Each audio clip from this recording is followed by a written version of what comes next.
What up? Welcome to Spoiler Kings. My name is Stan Kramer, Brandman Brandon, Brian the Grizzly. What is up, everyone? How was your weekend? Stupid. More snow. Fun. No, I don't care about nothing. I'm gonna start off the show by saying, F Green Bay, I hate you. Oh man, I was so mad.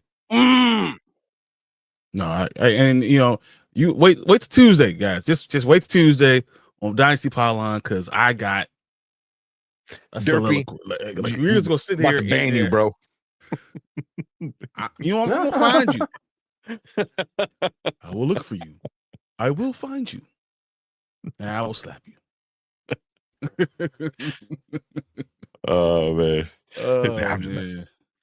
Yeah, man. I was by my in-laws because they had like a bunch of people over, and I was watching it on their new flat screen TV that they got, and I was the only one watching it. I was so bad. I'm like, we're doing it, and then it just throws up just a duck. I was like, no, but like, look. So I looked at all 22. I know Mama Bear don't care about this, but I looked at all 22. All right. First off, if you're gonna throw the ball to Komet, you throw it earlier. Second of all, if once you pass that point of no return, you run the ball for the first down, go out of bounds. Third off, if you would held the ball for one more second, DJ Moore's gonna walk into the end zone. So like there's this levels to it. I guess it's levels to it. The worst thing you can do is to throw the ball late. Yeah, it drives me nuts, man. This Superman. It was not fun for Chicago. It was like, man, it's just like everything was going good. We could be, in charge of the NFC, in the division. We could be Green Bay. It could be just everything all at once. Today could have been a damn holiday practically in Chicago, but instead just more of the same. I also blame Ben Johnson because you know what you should have been doing? You should have ran the damn ball all day. Once they figure it out, like we can run it and they ain't stopping it. Like, how do you not? I'm screaming. Like I'm talking to Marvin on one end, I'm texting Green on the other end. I'm telling, just run the ball. They can't stop running the ball. Why are you doing this? Just run the damn ball. Oh man, it was driving me nuts. So whatever. I'm mad. I'm gonna be in a bad mood. I was in a bad mood with all my workers today. I told them about it too. I'm gonna be in a bad mood tomorrow. I'm gonna be in a bad mood all week. My wife understands. She's trying to make I made tacos. It's like, I love this taco. I'm still not in a good mood. And then you see the yellow cheese and you're like, damn it. It's like, no cheese. Damn it. Don't Oh man. Yeah. But besides that, it was all right weekend. Bears got the best running game in the NFL. Man, they were killing it with the run game. When they disappointed by that yesterday. When they run it's so much better. Yeah, Taco makes me feel better. Fernando said, Taco makes everything feel a little bit better. Yeah, a little. I put a little cilantro in there. I was like, I don't want no cheese. I don't need no American cheese. I don't need no shredded Americanized tacos. No. You put cilantro, which is green, and then a cheese on it, which is yellow. I'm not doing the green salsa. Give me red salsa. I was like, look at green or red. Give me the red. You always take the green. Give me the red. Give me the red. Diet blue. Exactly. Oh man. But yeah, man, we got some stuff we're gonna talk about tonight. Talk about that penultimate for Welcome to Derry, because that was intense, man. Nuts. That was intense, yo. So I knew it was coming. I knew. Yeah. I've been complaining about the same thing every week for this show. Like, and then everything I said was gonna happen all came in this one show. And I'm gonna tell you the real villain. I'll tell you the real villain later. The real villain yeah, it might not be. It's definitely not Pennywise. This you expect the crazy person to be crazy. That's all I'm saying. Exactly. So Pennywise, you expect Pennywise to be Pennywise. But yeah, we're talking about it. We're gonna be talking about Pluribus. So hopefully all you guys got caught up with Pluribus, because that last episode was good and infuriating at the same time. It's just like you wanted to punch somebody. Like this show, like there's no reason for them to go and like, why is she screaming? Like, what are we doing? Like, why'd you end the show like that? Just I didn't understand. Oh, they just greenlit season 2, which is pretty awesome. So I think earlier this week, maybe last week, pretty recently. Yeah. So and then obviously we're gonna talk about the Studio Wars. I saw who's it, Maria dubbing it the Studio Wars. Yeah, Studio Wars. She said Paramount Strikes Back. Yep. So good. Yep. That's definitely gonna be the title of that clip when we cut that out. That was so good. I was like, yeah, you are. That's special. That's really good. That's a good one. That's a good one. Let's see who's in chat real quick. We got Fernando. What up, Fernando? Appreciate all your support, man. Yep. Maria, of course, hanging out, giving us that awesome title. Hey, what's going on, Fernando? We almost beat them Packers. Yeah, that's what we're talking about. Anyone seen the documentary yet? I didn't even know it was out. The Diddy documentary? They put the stop and resist. Yeah, it just came out. It's just, but yeah, I knew it was gonna come out. But I don't know. I mean, do I need any more convincing that Diddy's a terrible person? Matter of fact, I think there's things that he's done that he didn't even get charged with. I think it's worse. Yeah. Oh, that rabbit hole goes deep. Yeah. You saw that picture that it was Diddy riding his bike, and the 50 Cent comment on that picture is talking about, I bet you that bike don't have no seat on it. I was like, why? What? I don't know what he did to 50. he just hates him so much. Yeah, that's funny.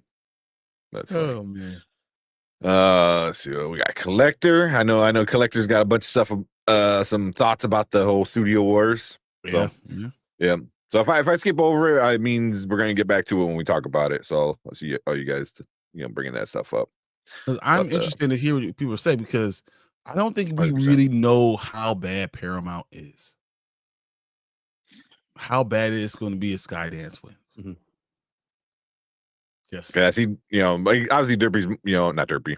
I see Derpy, but Collectors, talking about physical media, and I got some things about physical media that they've already done. So see what you think about that then.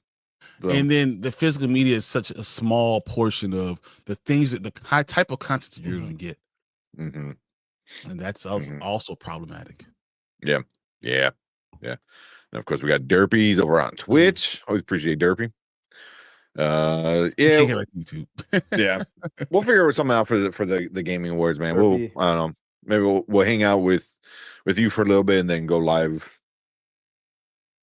I have a few things I have to do that day, so we'll see. Yeah. We'll talk about the Supergirl trailer in a little bit. Said the Blondie. They're dropping it Thursday. I believe so, right? The 11th. Yep, it's supposed to be Thursday. Oh, I wonder if they drop it during the Game Awards. That makes sense to drop it during the Game Awards. Please show Jason Momoa as Lobo. I need to see this. I need to see what he looks like as Lobo. 100%. I'm excited for this movie as a whole, but I'm ready to just see what he looks like in the role that he was basically genetically engineered to play. Yeah. I mean, that's gonna be a big selling point. Is gonna be Momoa, So we already seen how she looks in the costume, in Superman. Cool, whatever. They're 100% gonna show Lobo. 100%. They have to, man. I think he's part of the main reason why you're even doing it, honestly. Exactly. Should have been playing this role from the beginning. You saw that calendar I sent you guys for all the movies that are going to be coming out next year? Yeah. That's a ton. When you start looking at it, you're like, well, honestly, you couldn't move Supergirl anywhere. Yeah. It's kind of screwed no matter where it goes. Yeah. I mean, I'm looking at it, I'm like, what? From March on, you really don't have time. Like, where are you going to put it? Like, it's no other place to put it. That's probably the safest place to put it, because it gives it 2 weeks before Moana comes out. So at least it has 2 weekends to make some money. Yeah. And then the Odyssey, and then Spider-Man. So like, then that's game over. It's probably the safest place to put it is right there on the 26th. Damn. Yeah, because next year is just gonna be packed all year too. I see you, Brandon Davis in chat. What's up, Brandon Davis? What's up, B? Where else we at? I see viewer Drew saying what's up. Always appreciate Drew. Yes, I read your thing. What's going on, Drew? You guys see his show stuff that he dropped? Drew did. Not the recent one. The last one I saw was it the Aquaman one? It was the Lego Justice League Rage of Atlantis. Yeah, so okay, yeah. Those are always fun. Man, I need to mark where I leave off at. Talk with me feel better. At least it wasn't Rogers beating you. It don't matter. I mean, it wasn't even a beating. It was like we should have won the damn game. Yeah. You play to win the game. Yeah. Doomsday is not Thursday. The 11th is it's the 17th. I know it said this week. Oh, yeah. It said this week the trailers dropping. And from what I heard the 11th too as well. Yeah. That's what's supposed to be. Like, yeah. Well, he said Doomsday's not Thursday. No, Supergirl is Thursday. Yeah. Doomsday could be the following week. Yeah. I got B. What's up? But yeah, we'll message you with the crossover. We'll probably most likely hang out with you for a little bit if we can. Like I said, unless it's like 9:30 Central, there's like hardly any chance I'm here before that. But we'll see what we'll do, man. You don't get here no 9:30. Come on, guys. I know. Be honest. So just so you guys know what I'm talking about. There you go.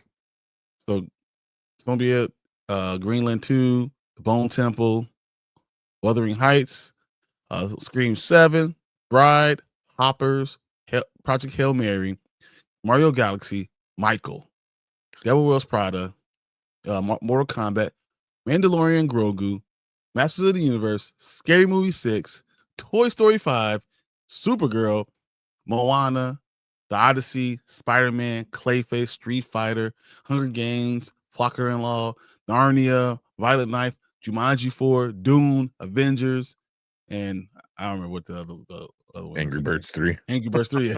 Yeah. Yeah. Really? I didn't even know they were doing a third one. But then this doesn't show the Steven Spielberg one. Yeah. There's a few missing. UFO one like that's supposed to be crazy, and we don't know what. But this just shows it doesn't really matter what we do to Supergirl. Like, you can do whatever you want to do.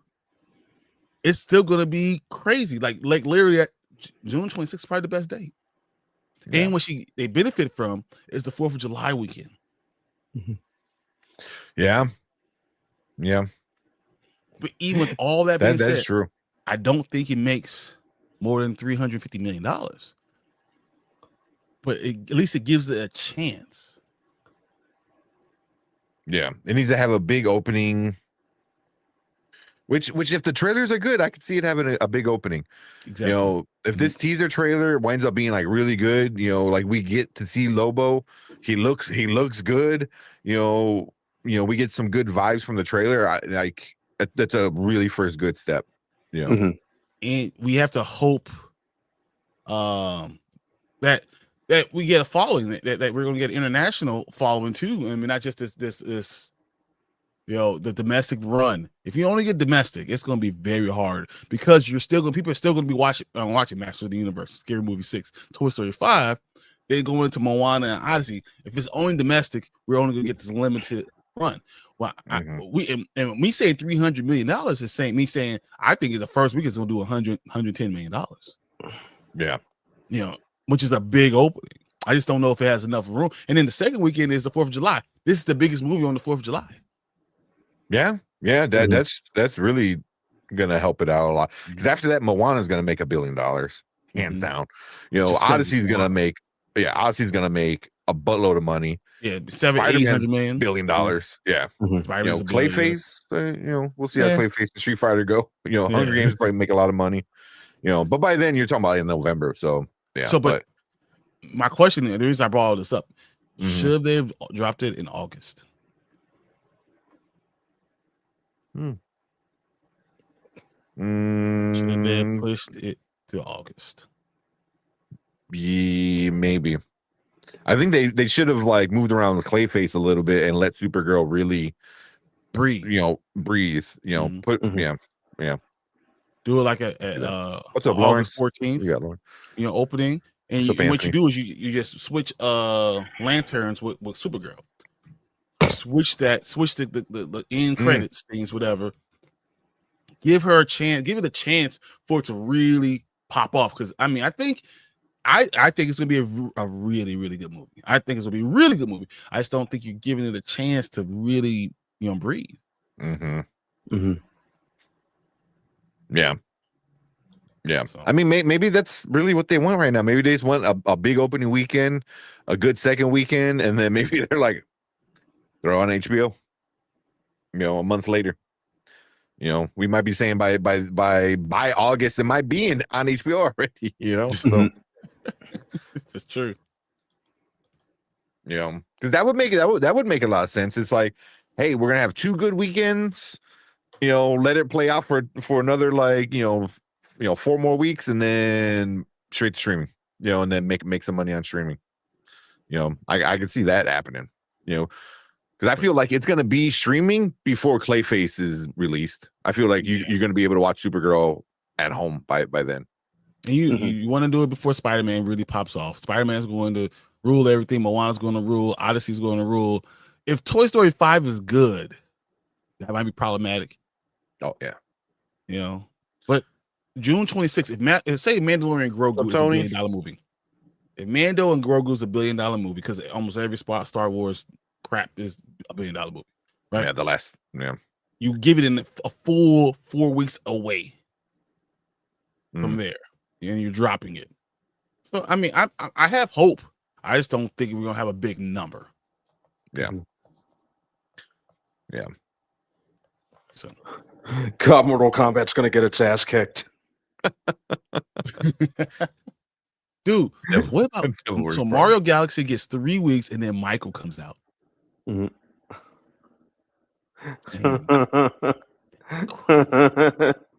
mean, Mario's going to be like how Zootopia is right now. Mario's $1 billion in 2 weeks. Mario's going to go strong for a while. Yeah. Do you not think that Michael could dethrone it by then? It could. Yeah. It could, but at that point in time, it probably won't even matter for Mario because they'll be at $1 billion. Yeah. 1 month later, Bill. Yeah. Like Zootopia is what, 9/15, I think it is, 9/16, 9/17 in 2 weeks, almost 9/18. Yeah, in 2 weeks. So Mario is gonna do the same. I feel like Mario's gonna $700 million international. That's crazy. That's crazy. What's it? Michael's gonna be big, but Mario and Michael can work together. They can. They can. I agree, Lawrence. They really can. Yeah. Mario's like 5 generations deep, but so is Michael.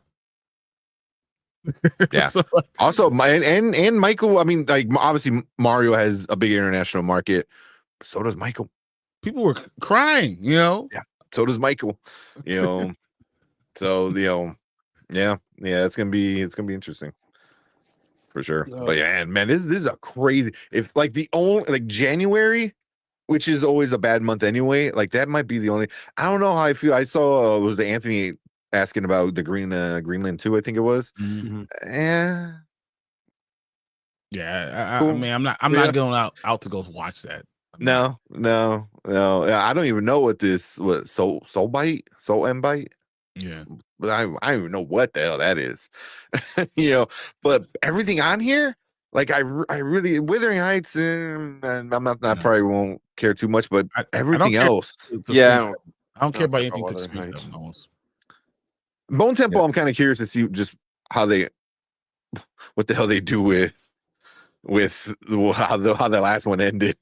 Yeah, that was. I rewatched that last week. The ending was so just what the hell, especially in comparison to the rest of the movie. Yeah. Just like what even was that? Yeah. I with the music and everything too. Should have been the Go-Go Power Rangers song at that point, you know? Yeah. But yeah, so I'm kind of curious. But I see everyone saying Scream 7, I see Collector saying Project Hail Mary. Like I definitely want to see The Bride. That looks really good. Hoppers, it's Disney Pixar. Yeah, but I'm not really interested in Hoppers as much. I think it's going to be very idiot-ish. I think. I think really, that's not the quality of the movie. That's just the numbers you're going to get. How many people are going to be in the theater? I think the one that I'm probably the most interested in immediately is probably Bone Temple. Yeah. Scream 7 I'm kind of on the fence about, just because the behind the scenes drama kind of pissed me off. Project Hail Mary, definitely, dude. Yeah. At day 0, I'm gonna be there early screening if I could. Watching reading Project Hail Mary, crying. Like reading the book, turn the page, I'm crying. Like, man, what's wrong with you? Like Lauren saying that Project Hail Mary sounds good, but it might flop like Running Man. I don't think so, because Running Man has already been done. So it's a remake.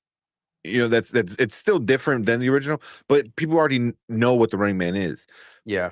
Project Hail Mary, all the book people, they already want their tickets. You know what I mean? Like everyone who's read the book are gonna go see it. Anybody who knows who liked The Martian, I think they're gonna go see The Martian, it's gonna be very similar to Martian, and not this huge opening, but people are gonna start saying, "Hey, did you go see Project Hail Mary? Yeah, did you go see that shit?" Like true space sci-fi people, I think they're pretty excited about it. So I think it's got an audience. But it's not obviously not going to be like a $1 billion movie or anything like that. But I think it's got its audience. I don't think it's going to flop like Running Man. Running Man, Plus, also you put in Glenn Powell as a lead, who's fun. I don't mind him, but Ryan Gosling, he's definitely a name. You know what I mean? That's a lead. That's what you need to have right there. Yeah, and even though I will say I did not think that he was. That's not who I pictured when I was reading this book. No, somebody said, Colin Hanks. Colin Hanks. That was perfect. Like, while I'm thinking of it, I was like, that's exactly what I was picturing. yeah. Be sad, like Running Man. I really like Running Man too. I already pre-ordered the Steelbook. Like I liked it a lot.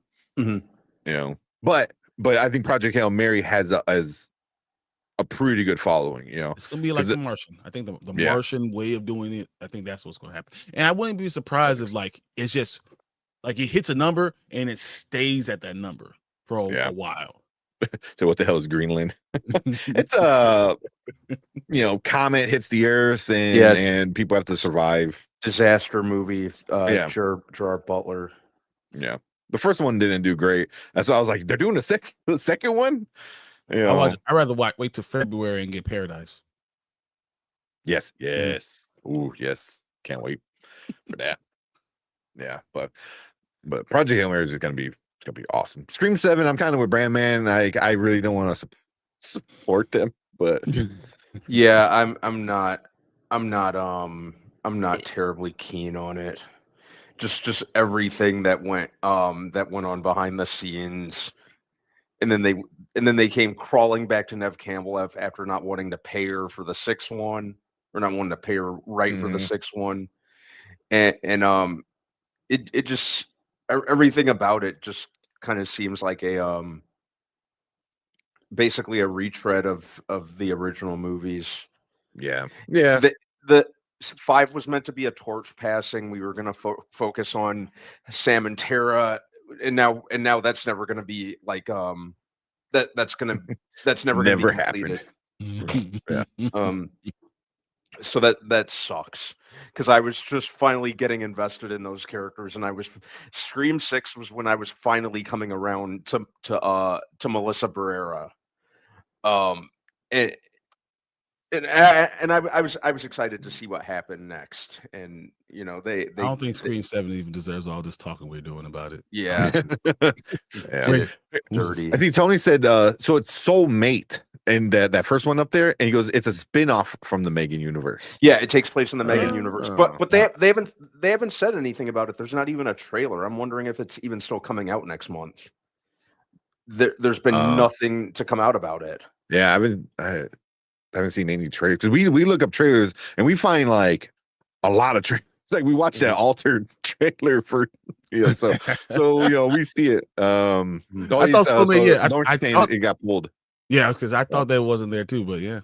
Mm-hmm. It was Skeet Ulrich was supposed to return, but Melissa got fired. Or before Melissa got fired. Yeah, but next year's gonna be good. 2026 is gonna be good. 2027 is gonna be good. Like 2027 is gonna be the greatest movie year of all time. Yeah. I mean, we got a couple years. The next couple years are gonna be a lot of fun. So like if you live by AMC and you can afford, $27 a month now, whatever it is, like it's worth it, man. You get four movies a week, like that's so good, And you actually use it. I'll tell you that much. Yeah, the next couple of years. Yeah. I feel like the last couple months, like I really didn't use it that much. Like September. Like September, October was awful. Yeah. It was awful. Yeah.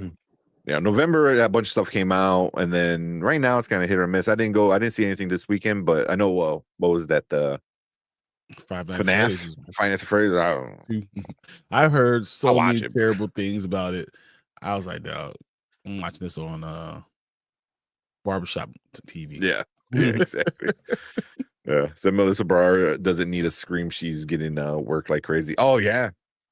Yeah. I'm sure she doesn't. It's just the principle of which Paramount fired her, though. Yeah.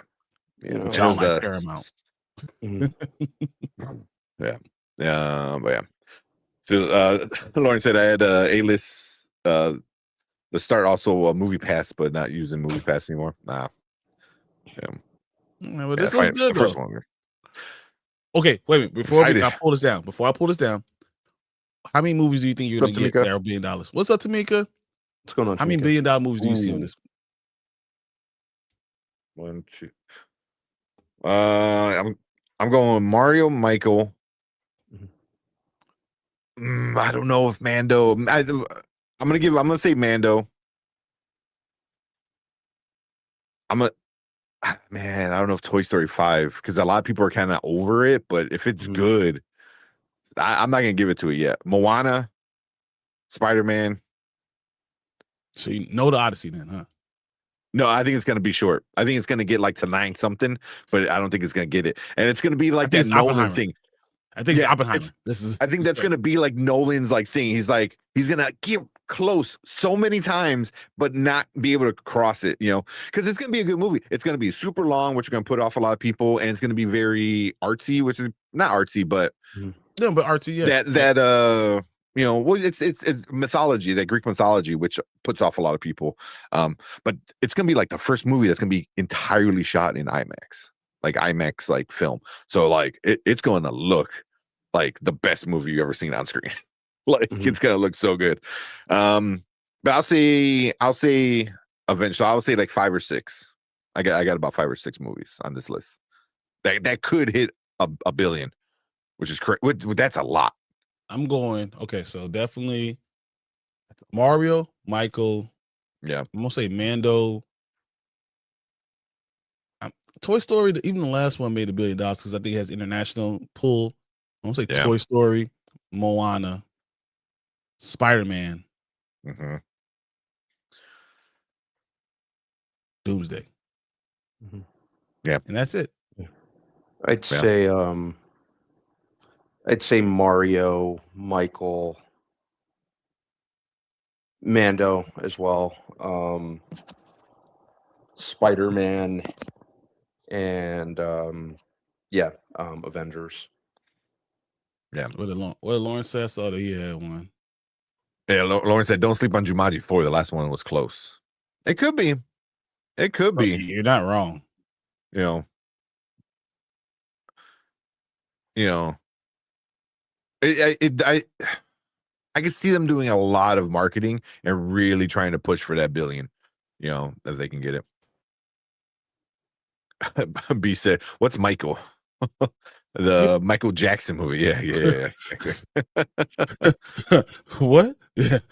The man. Watch the trailer, man. I don't know if you watched the trailer. He goes, "Do we really need another Michael?" This one looks like this might be the one.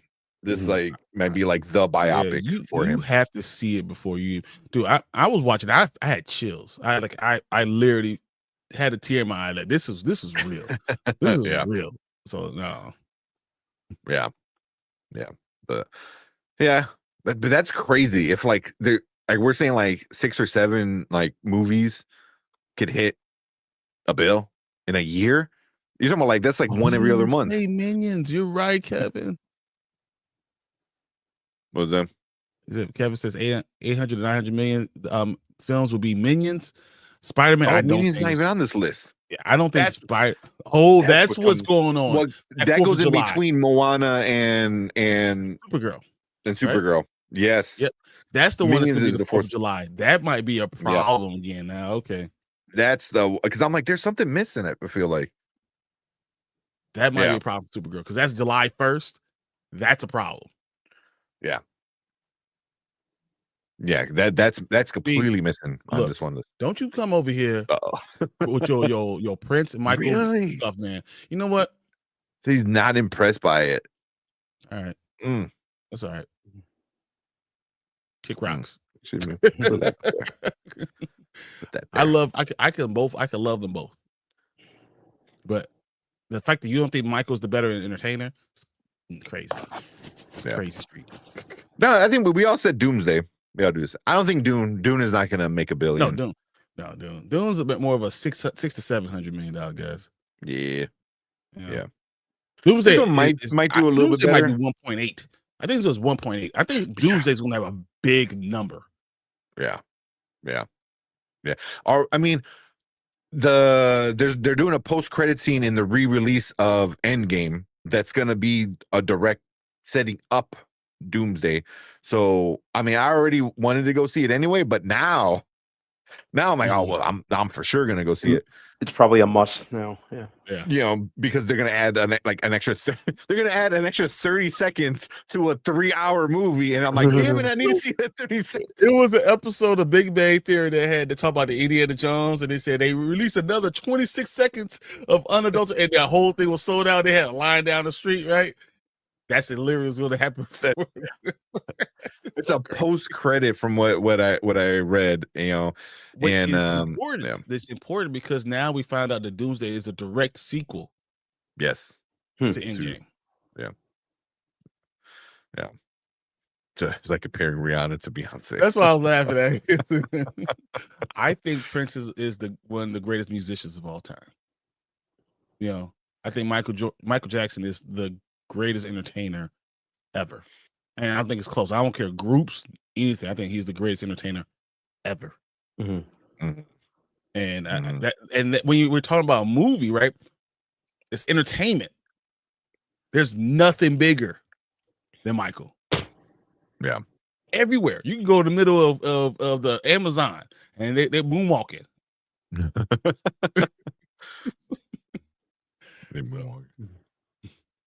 All right, I'll put this away because I just thought this was fun. It's a lot of things to talk about. It's gonna be crazy.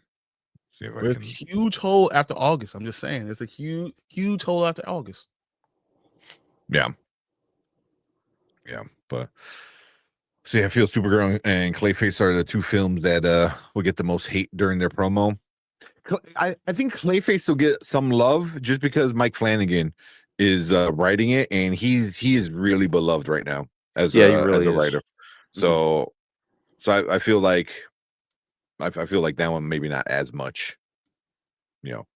But who knows, man? Clayface, by the time Clayface comes out, who's gonna own DC? That might be a whole nother problem, you know. But like Kevin said, DC Studios 2026 slate isn't bad at all, and people will watch Green Lanterns. Super, I don't know if they're gonna go to massive hits for. Yeah, they're not gonna be big hits. No, it's not gonna be a massive hit. It's just not. It's gonna be a great movie. I in my opinion, I think I'm just gonna say, I think it's gonna be a great movie. Great. I don't think it's gonna have the numbers. Yeah, and I mean, it's multiple reasons, right? You know, you got anti-female, superhero people because they're just stupid as crap. You know, there's the whole DC, and don't let Skydance sneak back in and get this DC thing. You know, so like that's going to be another that could be another blowback, but they also could get support from it too. So, but when you look at that calendar and having Minions there and Toy Story 5 there and all those movies, those blockbusters are going to it's going to be tough. It's going to be really tough. Yeah. It'll do better than the Marvels. I think so. I mean, come on. Yeah. I mean, that's like saying, it's better than crap. It's going to be better than crap. Yeah, it probably will be. You're right. Yeah, I think it'll do better. I've always said, as long as Supergirl does better than the Shazam numbers, then you're fine. Yeah, which should be an easy feat. That should be week 1. Yeah, Supergirl should week 1 beat Shazam. Yeah, yeah, I think it will. Yeah. But I think if it hits like 350, that obviously they're not going to be like writing articles about it, but for them that may be like. It's not a loss, it's not a win, but it's not a loss. So, maybe they'll take that, because and Women of Tomorrow, I mean, it's a great storyline. It's a great storyline. It's a really good one, and I'm happy that they're focusing on that one for the movie, especially with the way that they established Superman as a character, and this is going to be like a complete tonal opposite. So I'm pretty excited that they're going that route. Now, people are either going to love it or they're going to hate it. Yeah, it's gonna be. It's definitely gonna be one or the other. Yeah, because it's gonna be like you said. I didn't even think about that. It is gonna be very tonally like the opposite because figure in Superman. One of the biggest things he was dealing with in that movie was he already know who he was. He was comfortable in knowing who he was, and he was like upset that his which I think they'll eventually change, but upset that his Kryptonian parents were like, oh yeah, have a lot of babies and be a god, But he was like, no, I'm a good person. I know who I am and I know what I need to do. So it's more of him just being more of Superman, where Supergirl is like, I don't know who I am. Like my planet's gone. All my family's gone. Like, so it's going to be like her trying to figure out who she is, where like the Superman movie is just, he went more harder in like, no, I am this good person. I am a human with like superpowers. Supergirl is going to be more like, what am I doing with my life? Like legit. People might really be upset about it. I think I could see a huge like blowback from it. But I also think that after they go and see it, because people are going to talk bad about it without seeing it. But if they go see it, I think they're going to really enjoy it. Yeah, I think so. But it's two different things, because you get to talk of people that never see it that's going to be all negative about it just because. Yeah. Just hate it. That movie. Hero. How many times we're gonna hear woke, in around that time frame, the way that it. Not to go on a tirade, but the way that word's been just kind of reappropriated pisses me off so much. Yeah, but that's what happens, man.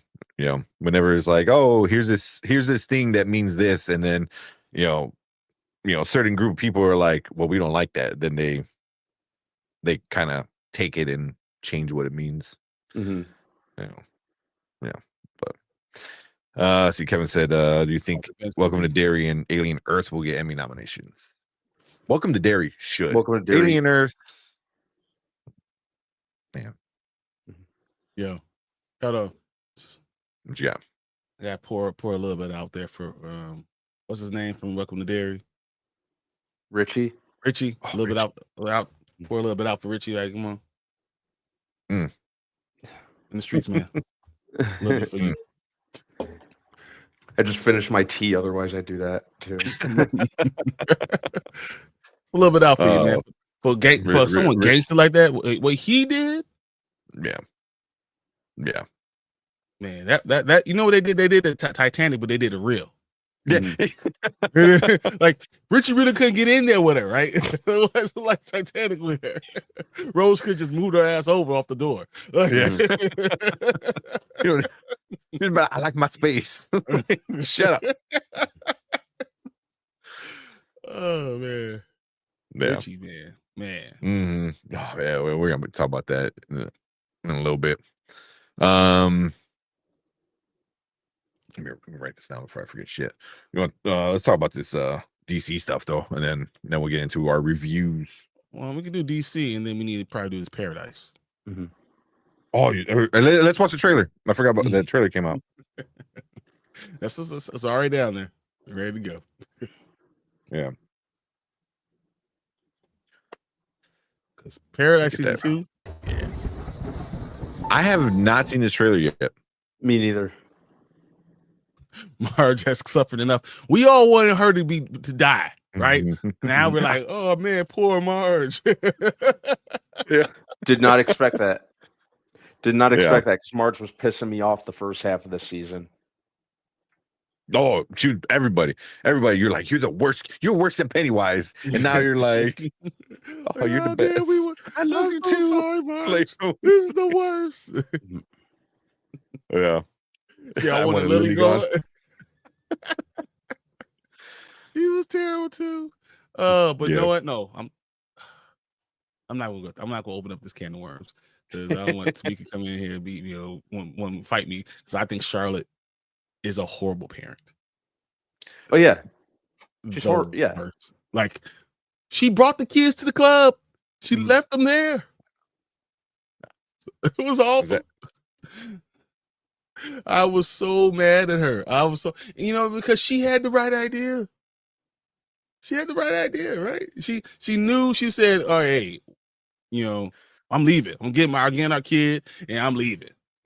She's the right one. She knew what she was doing. You know what she did?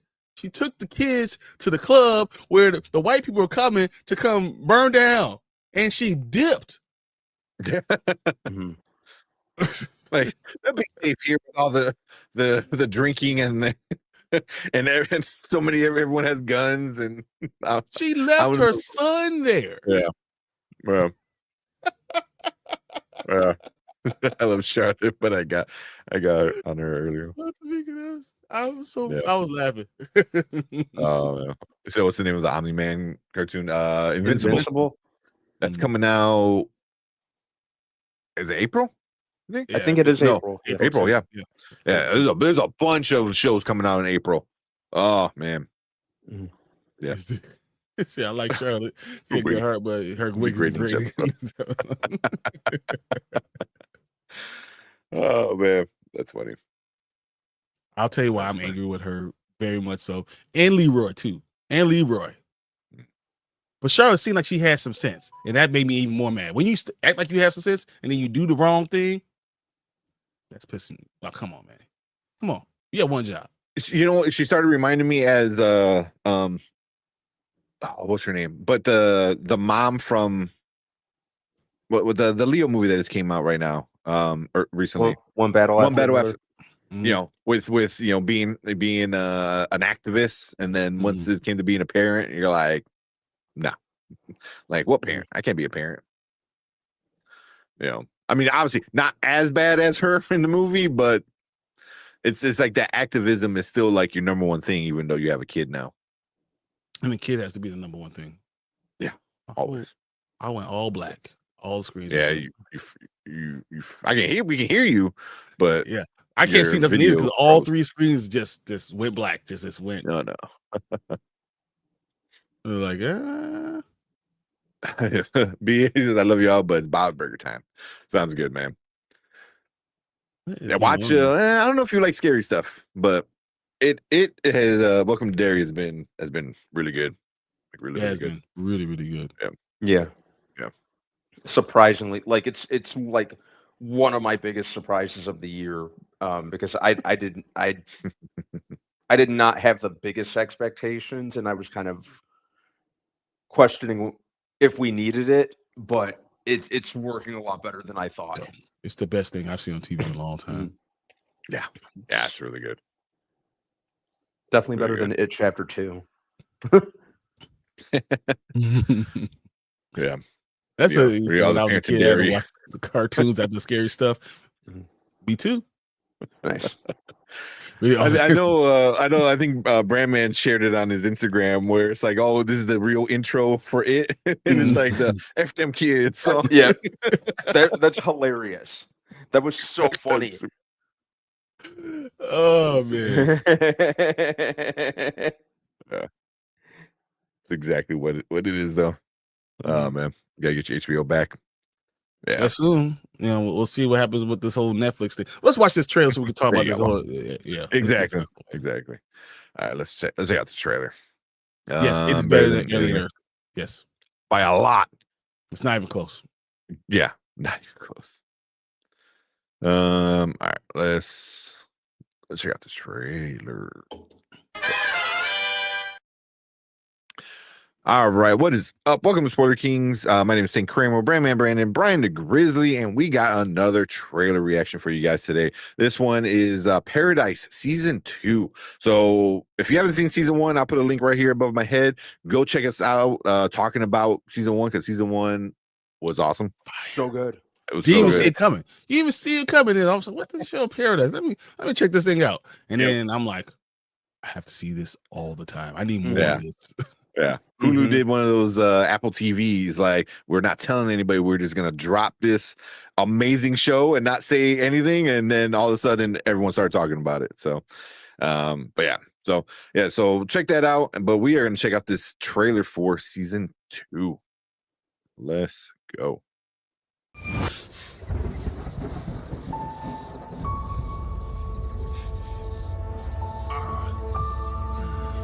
I need to find my wife. The world outside is simply no longer survivable. Could people have survived? We need to know what's out there. We need to know who's left.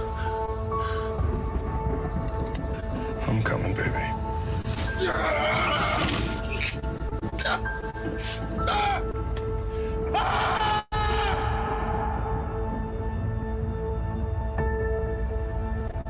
There's a lot that you don't know.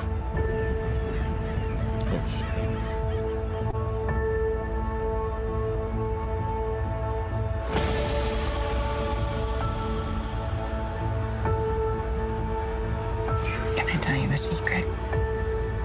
Something no one else knows.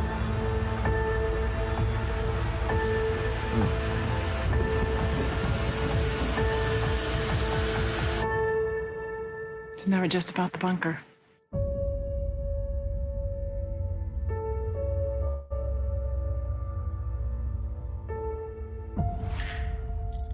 Okay. All right. Setting up some other secrets. What did I say? February? Yep, February 23rd. February. Yeah. Quick turnaround for a second season. I thought we were going to have to wait longer. I think with the streaming services, sometimes you get a little accustomed to long waits. So I'm not even Disney. Disney's like, nah, we getting this done. Yeah, I'm not even angry that that we don't have to wait very long. And I absolutely love season 1. Season 1 was amazing. And it actually has some rewatch value, so I'm probably going to rewatch the whole thing before leading up to this season. Sterling K. Brown, man, like he was so good. Well, he's great in everything that he's in, but he was a big reason the first season landed for me, and I really like shows like this where you really go in blind, and they kind of limit like what exactly is going on in the trailers and stuff like that. That's one of the reasons I like the first season so much. And it's the same with this trailer. they tell you just enough. Mm-hmm. Which is another big reason I'm excited. You know, I see. I'm very excited because I feel like when you had a show that was based on this small area, and now you get to go to the second season, you have an entire world to visit. So when you talk about world building, you're literally going to see the world, and there's so many things that you still have no idea about. It was very secretive. So like you're going to, the more you know, the more things are going to like really blow your mind. There's going to be a lot of things that you just didn't see coming. And when we find out that they chose to do this to the world, that this was a decision that was made, that's going to freak a lot of people out. And it's going to be social commentary on what the world is today. So like, I think I'm glad they're using this idea of a love story for him going to his wife to talk about other things. And I'm excited to see where it goes. And I am very happy with the quick turnaround. Me too. Yeah. Me too. Yeah. Good. A lot faster than I originally thought. I thought we were going to have it at the absolute least like a year and a half. Yeah. Which is like what I was going to say is like it just shows like they already know where they want to go with it, you know, because I feel like a lot of times like they do a first season and they have all these great ideas, and then part of it is, you know, well, we have to write it, we have to develop it, and blah blah blah. It's like if they already know where they're gonna go with it, you know, like we already have a season 2, it's ready to go, like, you know, and they started going immediately after season 1, you know, so it's just like I'm like, okay, so they know what kind of story they want to tell. They're not kind of figuring it out as they go, you know, kind of thing. Or like they have like, oh, this is where it's going to end, and everything in the middle, we're just going to fill it out as we go. So, you know, but yeah, this is good. This is really good, you know, because like you said, it didn't spoil anything. Like you knew, you know, the plane, you know, we know about the outside stuff. We know there's still a lot of drama on the inside. You know, like she hints that one little thing. She goes, "Oh, it's more than just the bunker." So I was like, "Oh, there's other stuff," which, you know, makes you more intrigued. Now you're like, "Oh yeah," you know. So yeah, it's definitely a really really like fun show. I wonder, are they gonna change the title to like Silo 1? Like, is this gonna be the Silo like 1? We find out like it's the actual start of Silo. How'd that be for a crossover, huh? I can't tell you because you guys don't know what happens with the other books. So we're gonna get that already, trust me. And but this is very much end of the world. You think the end of the world is coming because something just happens? No, it's because they choose to have something happen. Yeah, somebody does something stupid and blah blah blah, and yeah, that's how it usually goes. But this looks good. This looks really good, and I'm glad like February too. So there's not a lot of other things. So like, it's not fighting against anybody's else's attention. It's gonna be like, all right, we're just Paradise every week. Get hyped. Everyone's gonna be talking about it. Like, it's gonna get good ratings, I think. And it's going to open our TV plans. Like once that's over, TV shows are going to come out. Wazoo. It's going to be nuts. Yeah. They're smart with getting ahead of all that. Yeah, it's February. That's a great time. It's got a lot of breathing room and time to itself. Exactly. So exactly, it's definitely going to have my undivided attention. Yeah. So if you haven't watched season 1, check it out. I know Collector, you're in chat saying you're not sure. Definitely watch it. I think it's worth a watch. If you like stuff like Silo, I think that's like a close, you know, idea of what it is. You know, obviously they do different things. Apocalyptic, you know. So anytime you have a post-apocalyptic type of TV show with a good storyline, with great acting, great actors. Yeah, good lord, like you got the tippy top of TV show acting, and it doesn't disappoint time after time. Yeah, so definitely check it out. Check out our review, you know, and let us know if you're watching on the replay. Let us know what you think about this trailer. Are you super excited for season 2? We're definitely gonna be breaking it down as each episode comes out, and we'll be talking about it. So make sure, if you haven't, hit that like button, hit that subscribe button, come and join us when we talk about Paradise in February, plus all the other TV shows and all the other movies, and all the other fun, nerdy stuff that we get into. But we appreciate all you guys hanging out with us. And if you are in the live chat, stick around, because we're going to move on to our next topic for the night.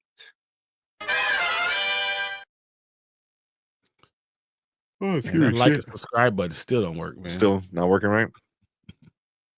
I gotta make a better one. See what you guys in chat are saying. Saying Paradise Fire. So Anthony said you forgot about the Paw Patrol 3. I know it's funny, but what are you talking about? You're not wrong. See it. You're not wrong. Because you're like Paw Patrol. Oh, Tamika, I love Cross. Oh, yeah, Cross to come in. Damn it. I think that's also February, right? Yep. It's supposed to be February. Yeah. Yeah. Yeah. I love Cross. February 11th. Yep. Very cool. Yeah, I can't wait for that. I think we broke down each episode for Cross as well. Why the two series starring black men got to be in Black History Month? What we doing here? What's going on, guys? Oh my god! Don't tell me it's a coincidence. Don't tell me it's a coincidence. Yeah. Oh my people, man. Oh goodness gracious. Hey, Philly lost.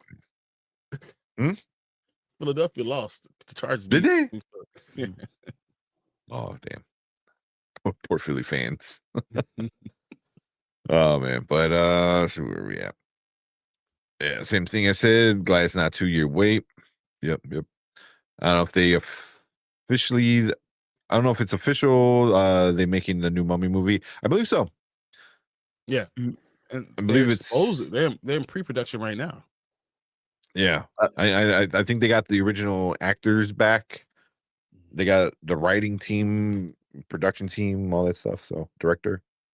Yeah, because they're saying it's going to be the Radio Silence guys doing it, right? Yep, I believe so. It should be awesome. Yeah, it should be cool. Wonder what happened to Stephen Summers, who did the first two. I haven't really heard his name in a while, but the Radio Silence guys, I like everything they've made. So, what up, Delta Dan? What's up, Delta? What's going on, Delta? I don't know. We'll have to look him up and see if he's even still in the game. Yeah, he might have retired.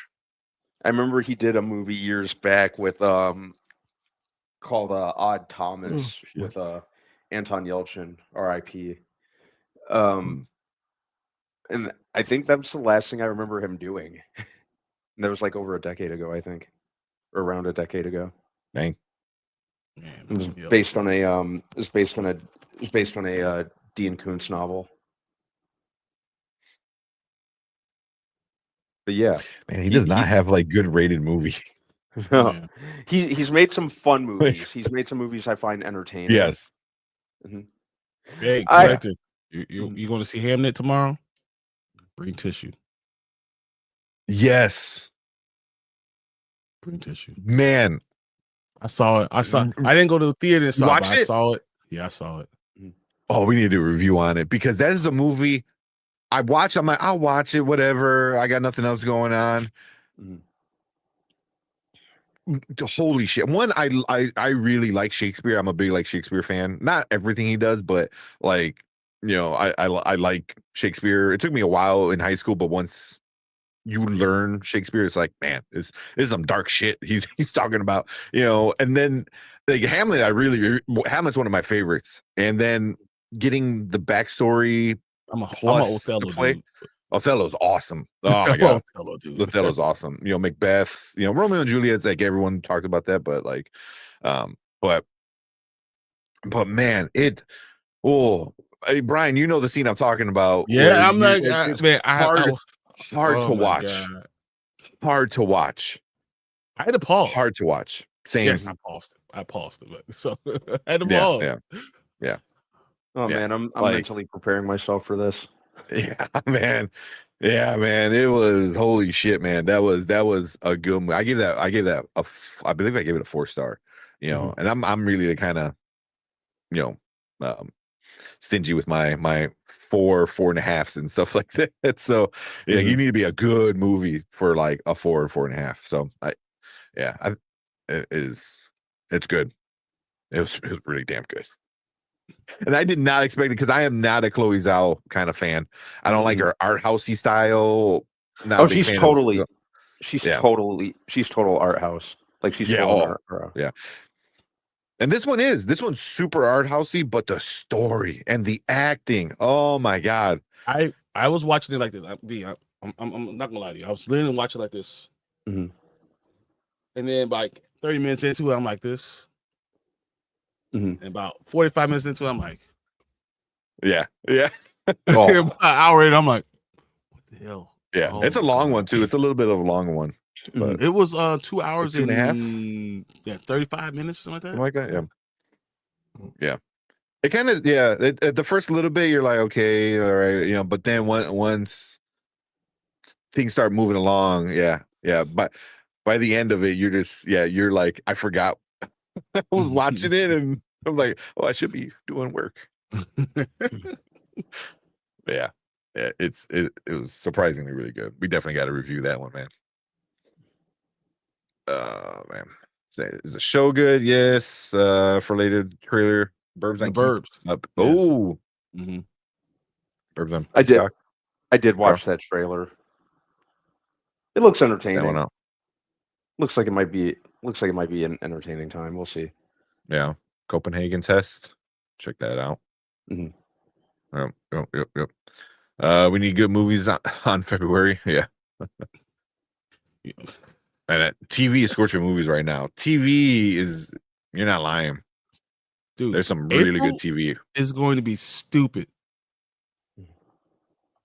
Like that's why I'm trying to tell MGM I need From to come out in March, because I ain't gonna have time in April. Because we watching everything, man. Between this and with on Anzo's stream, like Brian's just gonna be 24 hours streaming. I'm doing a Terrence. I finally did it. All 24 hours. Yeah. I think I did 11 hours on Saturday. It was ridiculous. Yeah. That's crazy. No Man Land put me to sleep, bro. I thought that was the dumbest movie. I still think it's nothing happens. Like I didn't connect with her. I didn't give a shit about her.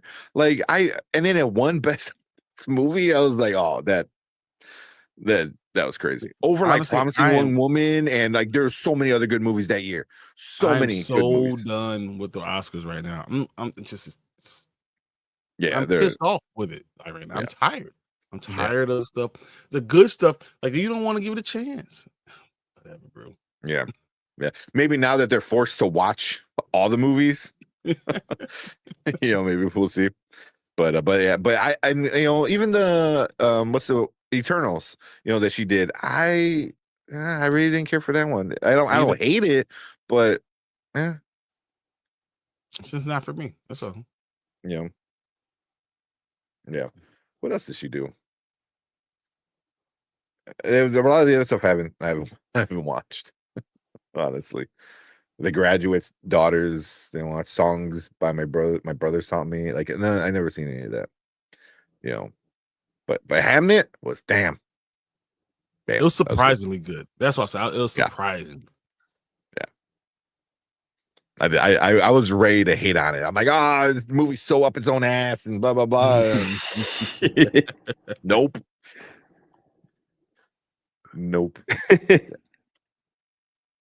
Yeah. Ready or Not 2 looks fun. That looks so much fun. Can't wait for that. Yeah.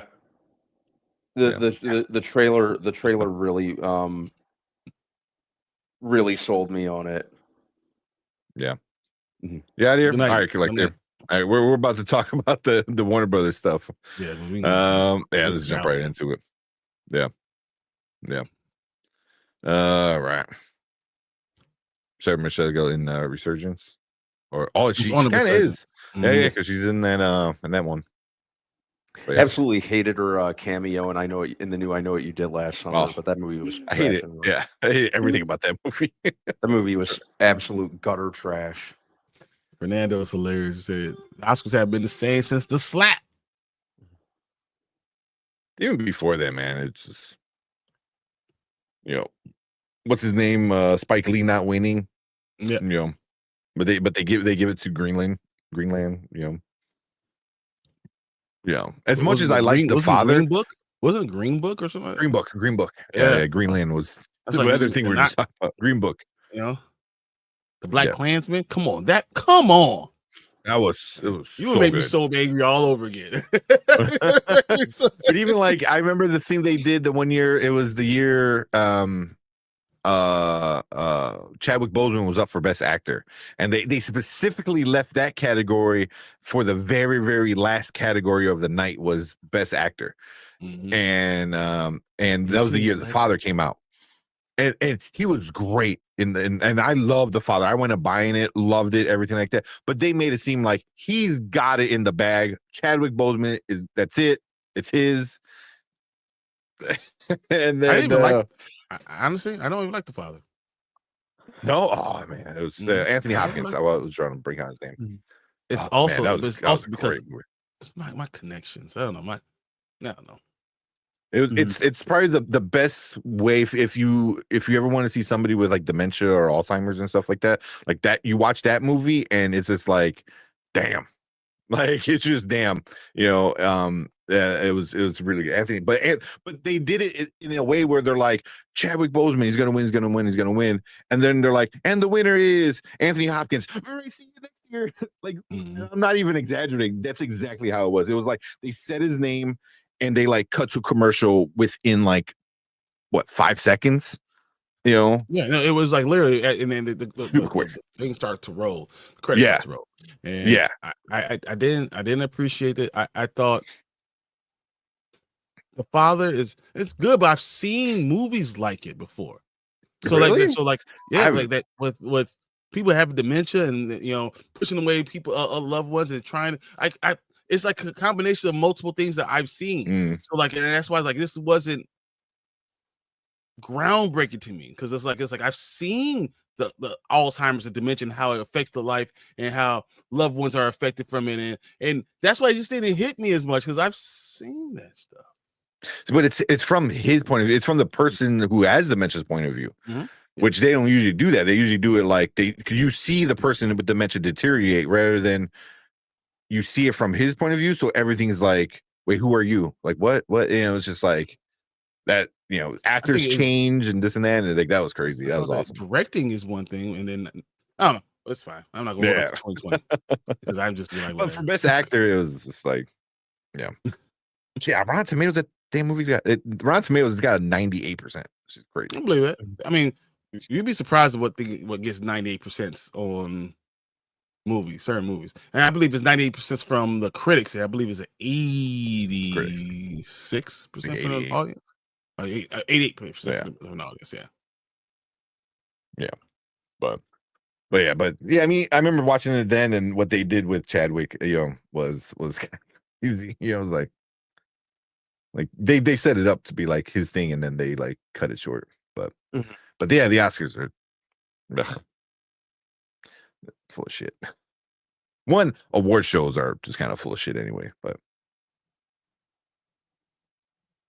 But speaking of award shows, like the Streamer Awards this weekend was trash. It was like the one group of people who shouldn't never get like any awards, streamers. I'm sorry, and us being streamers, granted we're not like as big as them, but it's like no, I know no one should get awards for like. Hey, did you watch what? So your opinion is basically just whatever. Like your opinion is like a TV show. It's like reality TV. What do you think people are going to really love? So stupid. Yeah, he's like I don't trust Rotten Tomatoes. Audience gave Five Nights at Freddy's 2 87%. Exactly. But that makes sense because that's the audience. That's who it's made for. The critics gave it like the last time I saw it, it was like at a 13 with the audience, but that was before it dropped this weekend. So it was like early critics. That's so it because might have people, up or down, but yeah, even the first one got really high ratings. But it's gonna be the people who like it are gonna, especially with the audience, are gonna enjoy it. Yeah. 15%, and then 87% from the audience. Yeah, that's crazy. It's so stupid. 15 to 87. Yeah. I checked the reviews. People are review boosting. Probably. But I mean, all that matters is the money. I haven't seen how much money Five Nights at Freddy's. The first one did what? How much did we say the first one did? Like 600 or something? Like it was something big. It was something that was surprising. A lot higher than it should have been. Yeah. I mean, but that's because even my kids ask me about Five Nights at Freddy's. I bet it's gonna. I bet it's gonna end up like the Saw franchise, where they like make their make well over their like several times their budget back opening day, and then they just keep cranking them out every other year. So the first one made 291. The second one, released this week, worldwide made $110 million. We made $110 million already. in the first weekend. Yeah. For a budget that's what, like 10, 15 million? Like, it's not a high budget, man. It's super low budget. I mean, that might be a little too low, but it's only 57% domestic. 43% that's international. Yeah, the first one was a $20 million budget. The second one's got to be about 20 again. Oh no, the second one is 36. Because the animatronics actually had to move around outside of one building. Yeah. So that's crazy. Yeah, it was so many high schoolers. Yeah, high school now. Yeah, they're probably high schoolers. Five Nights at Freddy's should just be a series. That's what they're gonna do. It's gonna be a series of movies. They're gonna make like $300K each time of profit. Not even like that's how much profit it's gonna make. Yeah. Zero Substance, a couple game references. Yeah. I mean, that's how it is. You put a couple popular actors in there with a franchise that does good enough. So we talking about Minecraft? Yeah. But that one didn't make $1 billion, right? It was like 950. It came close. It came real close. Yeah. Wasn't it like 957? Minecraft. It was somewhere in that range. Yeah. That's a lot. So stupid. All right. What time is it? All right. Let's talk about this WB stuff real quick. Right.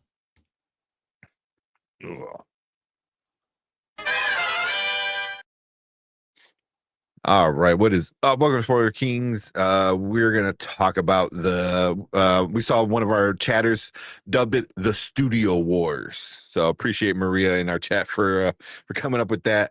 But yeah, we're gonna be talking about this whole who's buying Warner Brothers. Netflix, Paramount, and there's so much drama. Right when a hostile takeover. You know what we should go do? We should hostile takeover Marvel. Let's go. Who's with me? Let's go for this. Recast T'Challa. Let's do a hostile takeover. Disney. Let's go. I'm with that. Yeah, let's go. Let's go. I mean, if we can we can come up with $108 billion. Exactly. So stupid. That's such a stupid number, man.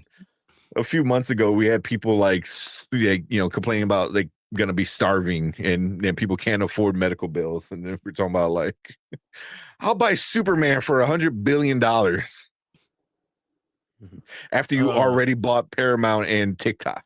But what's interesting is that what people aren't realizing that Netflix giving the 82.7, right? But letting you keep all your TV channels, and you can still sell that off. Yeah. So is that worth another $20 billion, or at least? Probably worth another $25 billion right there.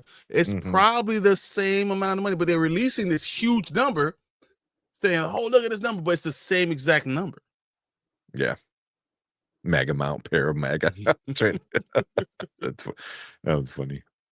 Yeah. It's just, I didn't even think about that, but yeah, the whole thing was just for pretty much the studio part of it, not the TV, not the discovery part of it all. You see the right wing stuff that says Trump has declined picking a side on the Netflix Paramount Warner Brothers. Yeah. The worst. Yeah. I saw he did say something along the lines of like, oh, this is something I don't have to be watching, when it comes that time. I was like, bro, we already know you're BFFs with Ellison. You made sure he got TikTok. You know what I mean? Like, we know the game that the administration is going to be playing already.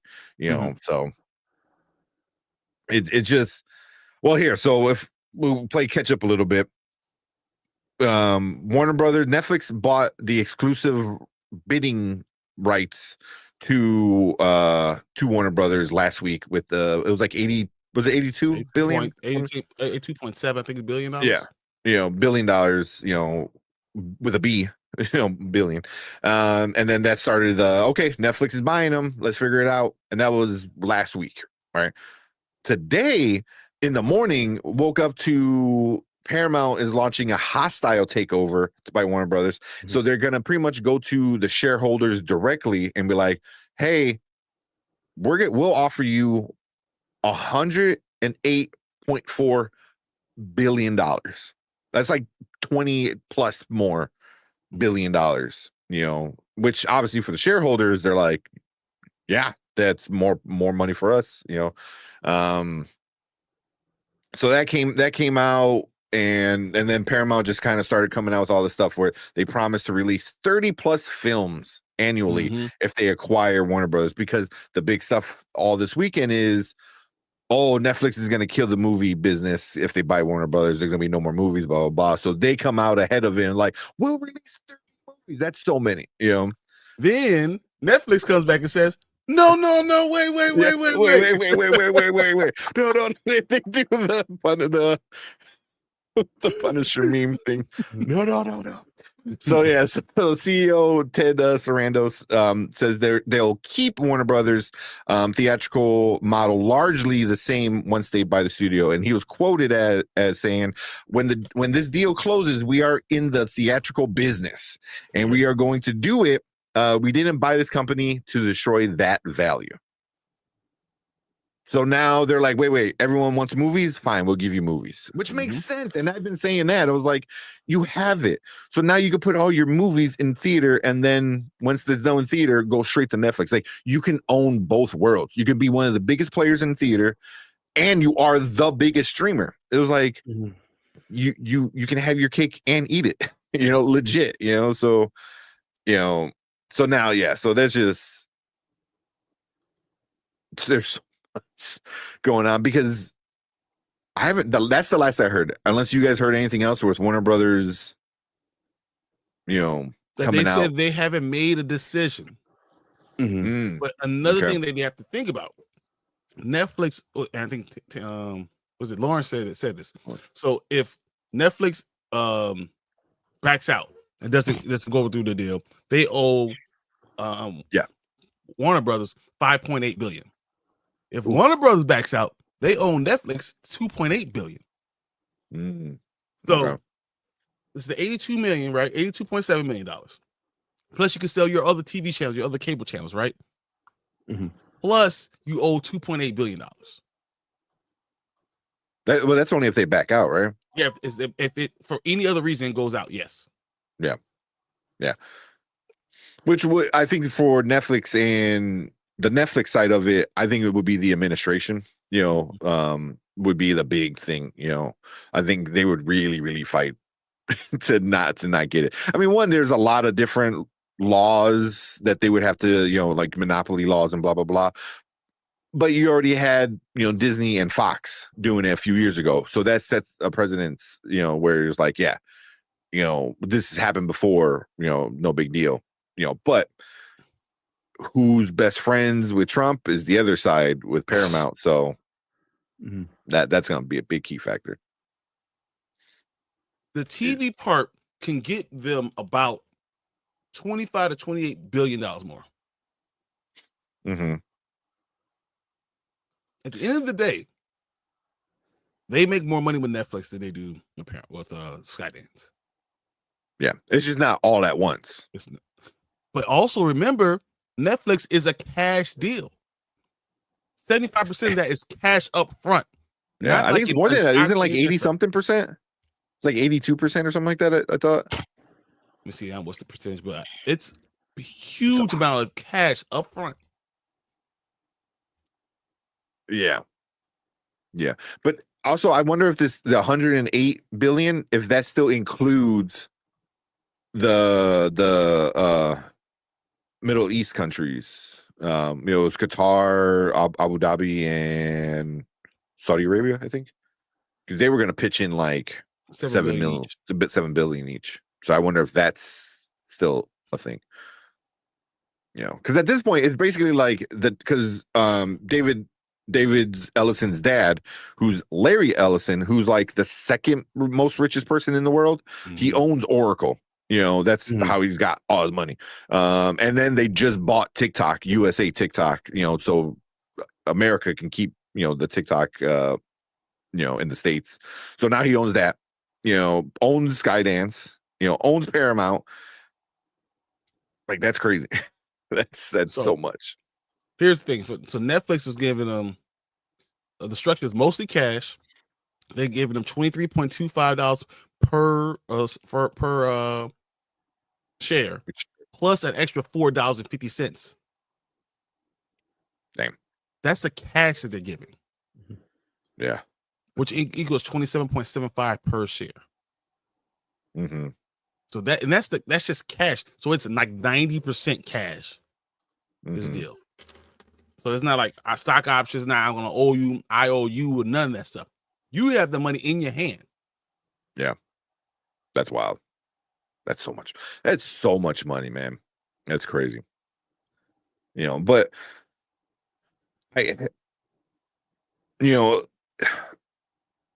so many people are like, "Oh, I don't believe Netflix. They're lying. They're gonna do it for 5 years and they're gonna get rid of it." And I was like, maybe, I don't know, but can you say that about Paramount too? It's just Paramount hasn't shown us that that's what they like to do, but they could easily do that as well. Yeah. You try to tell Orange he changed CNN. So I mean, they're doing a bunch of stuff with the news side of the Paramount, CBS and stuff. But it's so Paramount's offers $108 billion cash offer was for all of it. Yeah, which I know they want. They specifically Paramount or the Skydance or whatever, they want the TV side because of of what they're trying to do. I think they're trying to like take over like just everything. Obviously, that's gonna be the big thing. What's up, Bonzo? What's Paramount stuff? What up, Bonzo? Because they already said they're gonna be playing nice with the administration and stuff like that, and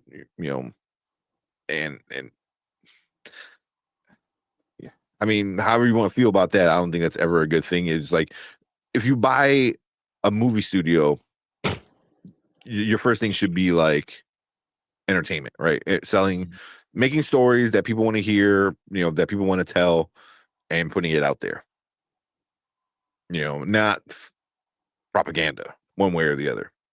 Oh man, it's gonna be so much pain. Man. It's gonna be so much. So, and then another thing that I know a lot of people are worried about. One person like Collector Movie Man, he's big into physical media. And he says he wouldn't mind Paramount because Paramount would put out physical media. They've already cut back at physical media. Not a lot, but they did some things. They got rid of single Blu-ray sales. So if you want a Paramount movie, it needs to be in a bundle. So they're doing DVD because DVD is cheap, and they're doing 4K because people will pay for 4K. Blu-ray, they stopped doing solo Blu-ray movies. So you can't just buy a Blu-ray. It needs to be in a bundle with a 4K or a DVD. So, you know, is that good or bad? I don't know. You know, they're getting rid of one whole medium altogether. Like, so all they do is combo packs or 4K or DVD. The question is also going to be, what type of content are you going to get from them? What's going to happen to all your content? So don't just think about what's going on. Think about what content are you going to get, and who's going to be your Batman? Who's going to be what your Superman? What's going to be the propaganda along with it? What are you going to have? Yeah, you know, you might have physical media, but it might not be the story that you want. Yeah, what's the point of buying a shitty movie? You know what I mean? Like, and when did America become Cuba? Right? When did it happen? Like, where was I that America just became Cuba? You blinked your eyes. You blinked. Good Lord. Well, yeah. You know, we're literally turning into Starship Troopers. 100%. Oh, this is what we're becoming. The administration dealing with all this stuff. Like, oh my God. Well, let's go find someone that we can go kill. We can rally anything around and give you all this propaganda and stuff. And you find out none of that shit was true. Yeah. To me, because I still got DVDs and VHSs. Don't judge me. I got them VHSs over here. Yeah, right there. You can see right there. I still got a box of VHSs. Yeah. I'm looking for a VCR at the thrift stores. I'm looking for a VCR now. You know, but yeah. So the physical media thing is you said I saw Lauren said Sony and Warner Brothers. So that's the thing. Sony is Warner Brothers. Yeah. So I mean, because Disney, they like third party it out to Sony. So Disney doesn't even make their own physical media. Sony makes their physical media, which is crazy. You know, but if Warner Brothers goes with Netflix, that's probably for sure going to be gone. With Paramount, it'll probably stick around for a little while. But look at the company; they're all about digital stuff. They want to own your digital ID. You know, like that's what Oracle is. Oracle is just like they got all your info. What you gonna do about it? Nothing. You know. So now it's like, oh, you want this movie? All right. Well, it's only going to be digital. Give us your credit card. You know, sign into here, you know, and then they have sign in with your Apple ID, sign in with your Google ID, sign in with I'll your be Facebook. able to take it no matter what. And I could change it. If you like this and it's saying stories that I don't like, I'm gonna pull it out and you don't get to see it anymore. Yeah. Like even Paramount, like they've pulled back on a lot of their older movies. You know, they just stopped kind of making older movies. Not all of them, but they reduced it by a lot. You know, so. You know, if you're looking for old Paramount movies, it'll be harder to do right now to find them new, at least. You know, so there is that issue of it as well. You know, as a collector, that's why go to Goodwills, go to thrift stores, go to thrift stores and buy physical media. Like I just bought this, boom, just bought this. You know, like I bought so many things. I just bought Ferngully, DVD. You know, so it's like, or you could be like me and just buy it immediately when you watch it. Like I have all the Blu-rays, all that stuff too. Because you know, but I'm thinking like older stuff, still. You know, I still got my Lion King on VHS. Oh yeah, me too. My Page Master on VHS. I don't got that. I got my 4 favorite Disney movies: Toy Story, Lion King, Aladdin, and Sword in the Stone. Right there. Like I'm never getting rid of those. But man, Sword in the Stone is fire. I have the Rescuers and Rescuers Down Under. Yeah, those are fun. I didn't like them as much as a kid, and then once I got older, I was like, "Oh, these are good." But yeah, but those are original, man. Like those VHSs there, that's original first print, baby. But don't be like Brian. You know what? And it's funny, Anzo. I was gonna send you something. Never mind. Not no more. Keep that back. This box is staying right here with me. It still is. Right here with me. Never mind. Thank you. You don't have to send it to Canada. Don't worry about it. No, that's it. We're good. Yeah, but we won't own anything, you know. And I think that's part of the thing is like yeah, they'll probably still do physical media, but I believe they'll slow it down and erase it as well, you know, with Paramount. What do you say? Netflix is like you having diarrhea on a crowded elevator. Paramount's like having diarrhea in a meeting you can't leave. Which one's worse? Oh man. Yeah. Yeah. Although I still think Netflix, they have the opportunity to keep Warner Brothers its own studio. That's all you do. All Netflix has to say is, look, we're going to do what Disney does. We have our Disney Plus, and that's going to be separate than our movies. We're just going to we'll do movies, and we'll have our streaming service. Those are two separate entities. I'm going to get you coming and going. Exactly. Where, like, Paramount, they make movies and they make TV shows and they're a streaming service, and they just put more money into their streaming service, Paramount Plus. Like, now you got to pay more for it. I was like, damn, I got it for free last time. Like, now you want to pay for it, but they want you to go streaming, where Netflix is like the biggest streaming, and now you can get Warner Brothers. So I personally wouldn't mind Netflix out of the two. Could there be issues down the line? Yeah, sure. But that's, I think, for everybody at this point. So, yeah, it's just, as soon as we thought this issue was done, it's like, nope. Like, we get a hostile takeover, which is kind of funny because I believe they said, like a few weeks ago, there's some insiders saying that if Ellison doesn't get what he wants, if he loses, he's gonna go straight to the shareholders, which is what he's doing now. So he even told us this is what's gonna happen like a month or so ago. So I think I agree, but Netflix are dumb and don't want to make more money. I think this is going to force their hand. They're going to have to make it work. Yeah, because if you, one, it's that. Two, it's you're not going to get anybody to come and make your movies.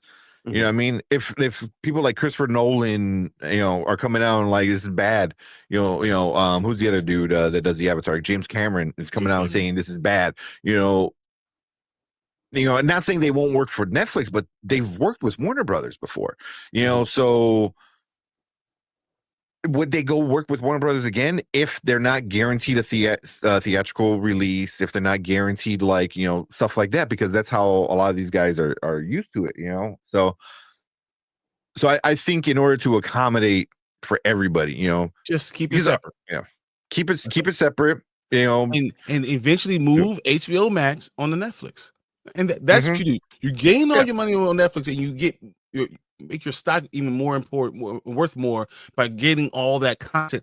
Netflix is like the best streaming service in the world. It's the best streaming service in the world. But if you bring the only profitable content, one, you bring all that content over from HBO Max. Now you have great content with the best streaming service in the world. You're winning right there. Now you have you have all of Warner Brothers Discovery that's going to have all the movies in theaters. So now you're making the money for everywhere, all entertainment. It's just money everywhere. So like you're winning. So why don't cut off your nose to spite your face? Yeah, exactly. And it's already shown, like, whenever a movie has a theatrical run and then it goes on to streaming, it does better on streaming. Because people want to see it again. People maybe not have had a chance to go see it in theaters, and they heard good things from the people that saw it in theaters, and now they're going to go, a theatrical run makes it better perform on the streaming service. It's just how it works, so yeah, so keep the HBO channel too. I think HBO makes sense to go on Netflix 100%. Give it its own wheel, make it its own menu. But eventually, what you do, you do like that Hulu did Disney. You say you take, as long as Harry Potter's going to be coming out, keep HBO. yeah. And that's exactly what someone said. Yeah, Netflix should make its own tab. Exactly. Yeah. You go in there, that's the HBO part, and it's going there. But you could just keep that separate. If people don't want to be on Netflix, you can have HBO. Why not? Well, exactly what Disney Plus does. Bundle that. Bundle. Yeah. I can see them changing the logo where it's still like I saw somebody do it already, where the WB is the blue and gold. Get rid of the blue, throw in the red. it looks pretty good. I got to admit, like I saw somebody do a Photoshop of it. I'm like, it looks pretty good. I like it, but you still keep everything. You're just changing the color scheme to add in your own ownership of it now, So I never would have said I kind of want Netflix to own it over Paramount, or over anybody else. I would rather them own it. Well, no, I mean, I'm waiting for Apple to come in and say we got 112 billion. Just oh man, yeah, yeah, and a free iPhone. Just slide that over. Exactly, and the all gold iPhone. Yeah.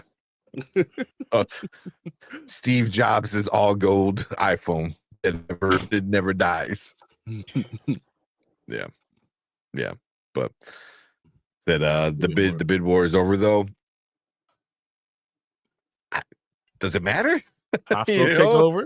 If you just like, here's more money, you're just like, oh shit, because if somebody's off, if you're getting 82 from one side, and then the next side is like, well, here's 108. That after the deadline. What's the point of having the deadline? Right. Yeah. Because you just pay that $2 billion fee and then make all that extra profit, so it's just crazy. That's so much money. Like the 82 or 87, whatever it was, that's already more than what Disney paid for Fox. Yep. And Fox was in a better position, I think. We were going bonkers over that number. We were like, whoa, look at this number. And think about what Warner Brothers is doing right now. They went from a company that was losing money to be a company that's going to be worth $100 billion. No matter what, no matter if they go with the Netflix one or the Paramount, they're going to be worth $100 billion because with Netflix, they're going to be able to sell off the cable part. Mm-hmm. They're going to walk away with $100 billion no matter what they do. Yeah. It's crazy. Yeah. But they can split and get rid of all the debt. Exactly. Yeah. Sorry. That's probably what. Oh, you're good. That's probably what's going to happen. Yeah, they're gonna split, and that's it. Now you're talking about all that debt. I was like, what debt? With 108 billion, you're not even thinking about debt. So, yeah, it's only got a monopoly on anime because AT&T sold Crunchyroll to them. Mm-hmm. Yeah, so but Sony's smart. They're not playing the streaming war stuff. They don't. They lease out, they rent out their stuff to the different streaming services, so that's money for them. They still make physical media. They're like one of the biggest companies that still makes physical media, and in fact they make other companies physical media. So anime is huge.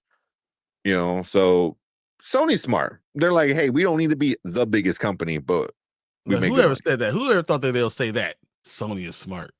But no, I agree though. PlayStation, they own the gaming universe, I mean, minus Nintendo, because Nintendo's its own monster, but the PlayStation has been, always big, so yeah, Sony's good. Sony's super good. Yeah. Netflix cares about animation, so I see Looney Tunes getting love 100%. All of the Cartoon Network stuff going over on Netflix. I know me and Brian were talking about it a little bit on Saturday. It's like they have that Netflix kid stuff, which doesn't make good movies. My kid keeps wanting to watch the Sea Beast, which is a shitty movie. It's because he likes big sea creatures. It's a horrible movie. There's another one that just came out. Like, Netflix does not make good kid movies. They just don't. But once you throw in Cartoon Network, you remember like 3 years ago, it was this movie called Mummies or something like that. And I told you I saw it, and it was the worst movie I've seen in my life. Like, was it a Netflix movie? I think it was too. That's why I was like, I'm pretty sure I saw this on Netflix afterwards. Kids like junk. It's only there for like 2 weeks. Mm-hmm. Yeah. And he keeps wanting to watch that Sea Beast. I'm like, no, man. It was whale. I'm like, no, man, no more whale. Watch the. You put on Free Willy. That's good. Yeah. Oh man. He knows what an orca. He goes whale. He goes a whale, shark, and orca. I go orca. I should put on Free Willy. See how he likes that. But if they bring in Cartoon Network, man, you're talking about like all your old classics, plus all your like Steven Universe over on Netflix. That would be, insane. Even the new one, the continuation of Adventure Time that's on HBO right now. That's killing it. I mean, that's a little bit more adult, but yeah, it's way more adult. But that's when you said that before. Like that's a lot more, but that's all fine because Netflix has anime, so like their stuff is perfect for them. It's right up their alley. Yeah, that Tank so baby Tank loves big sea creatures. That's adorable. Yeah, we bought him it's like a coffee table, one of those like picture books, the big one, and he'll sit through it all the time. So whenever somebody says whale on a movie or he sees like a big fish, he like finds it, flicks through it, and whale shark. It's like, yeah, buddy, there's a whale. Yeah, there's a new one called Your Dreams on Netflix. I watched that one. That one's not as bad, but it's not that great. I started to watch it. I still need to finish it up. I probably got through like the first half of it. Wasn't bad. It's all right. You know what I watched? You know what I sacrificed for the channel? What's that? I watched 4 episodes of The Witcher season 4. I have no interest in watching it.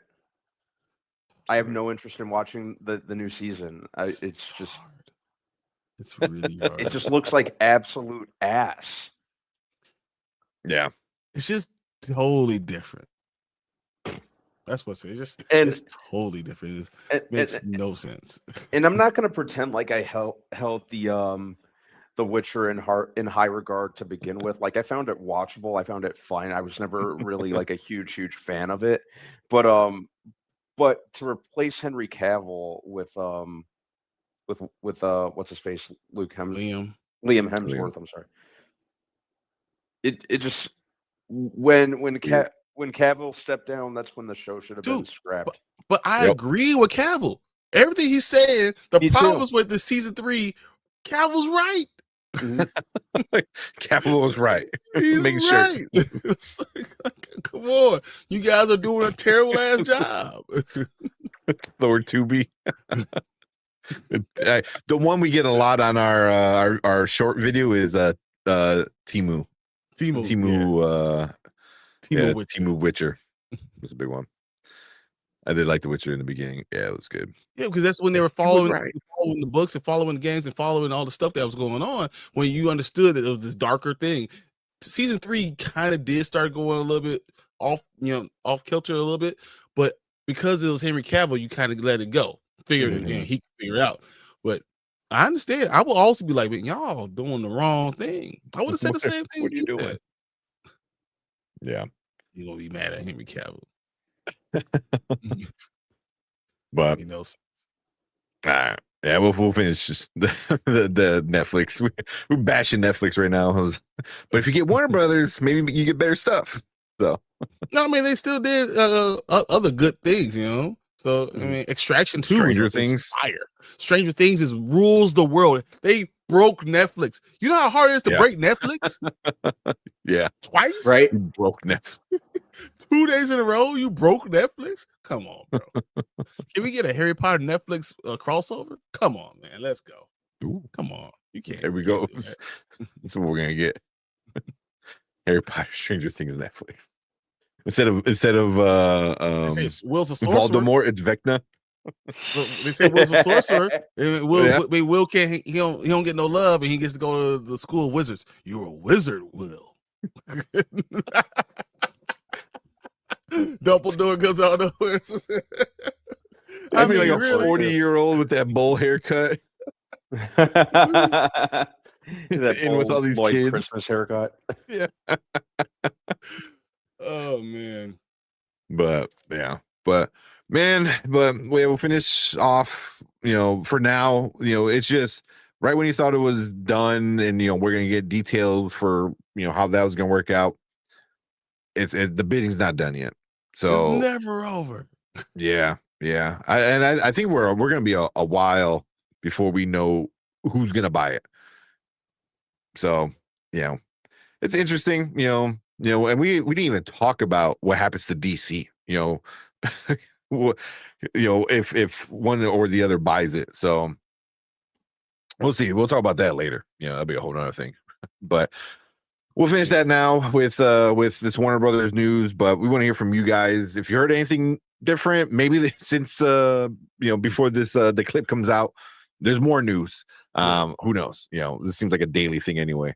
But let us know. Leave a comment. Hit that like button. Hit that subscribe button, and come and join us when we keep talking about these Warner Brothers news and fun other nerdy stuff. We get into trailer reactions, movie reviews.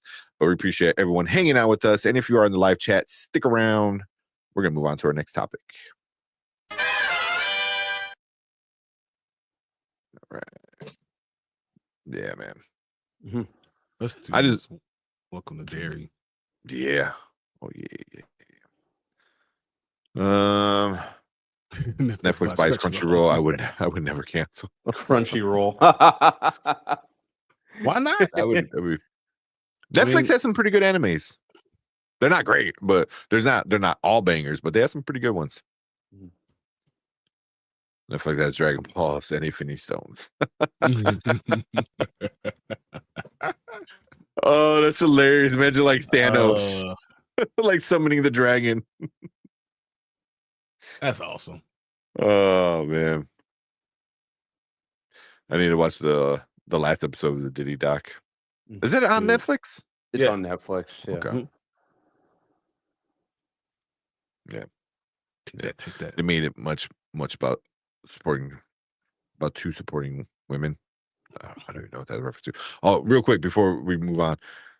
So remember, I think I said it the other day that like the one thing Netflix does pretty good is like it's diversity. They have a lot of like women led movies, minority led movies, and stuff like that.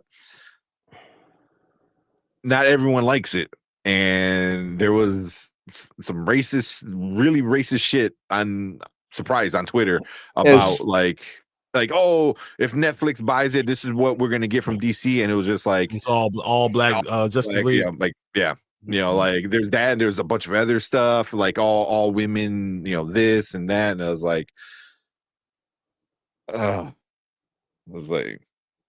people are horrible. What? If we ever have a post-apocalyptic anything, you better hope I'm not there, because I'm gonna be.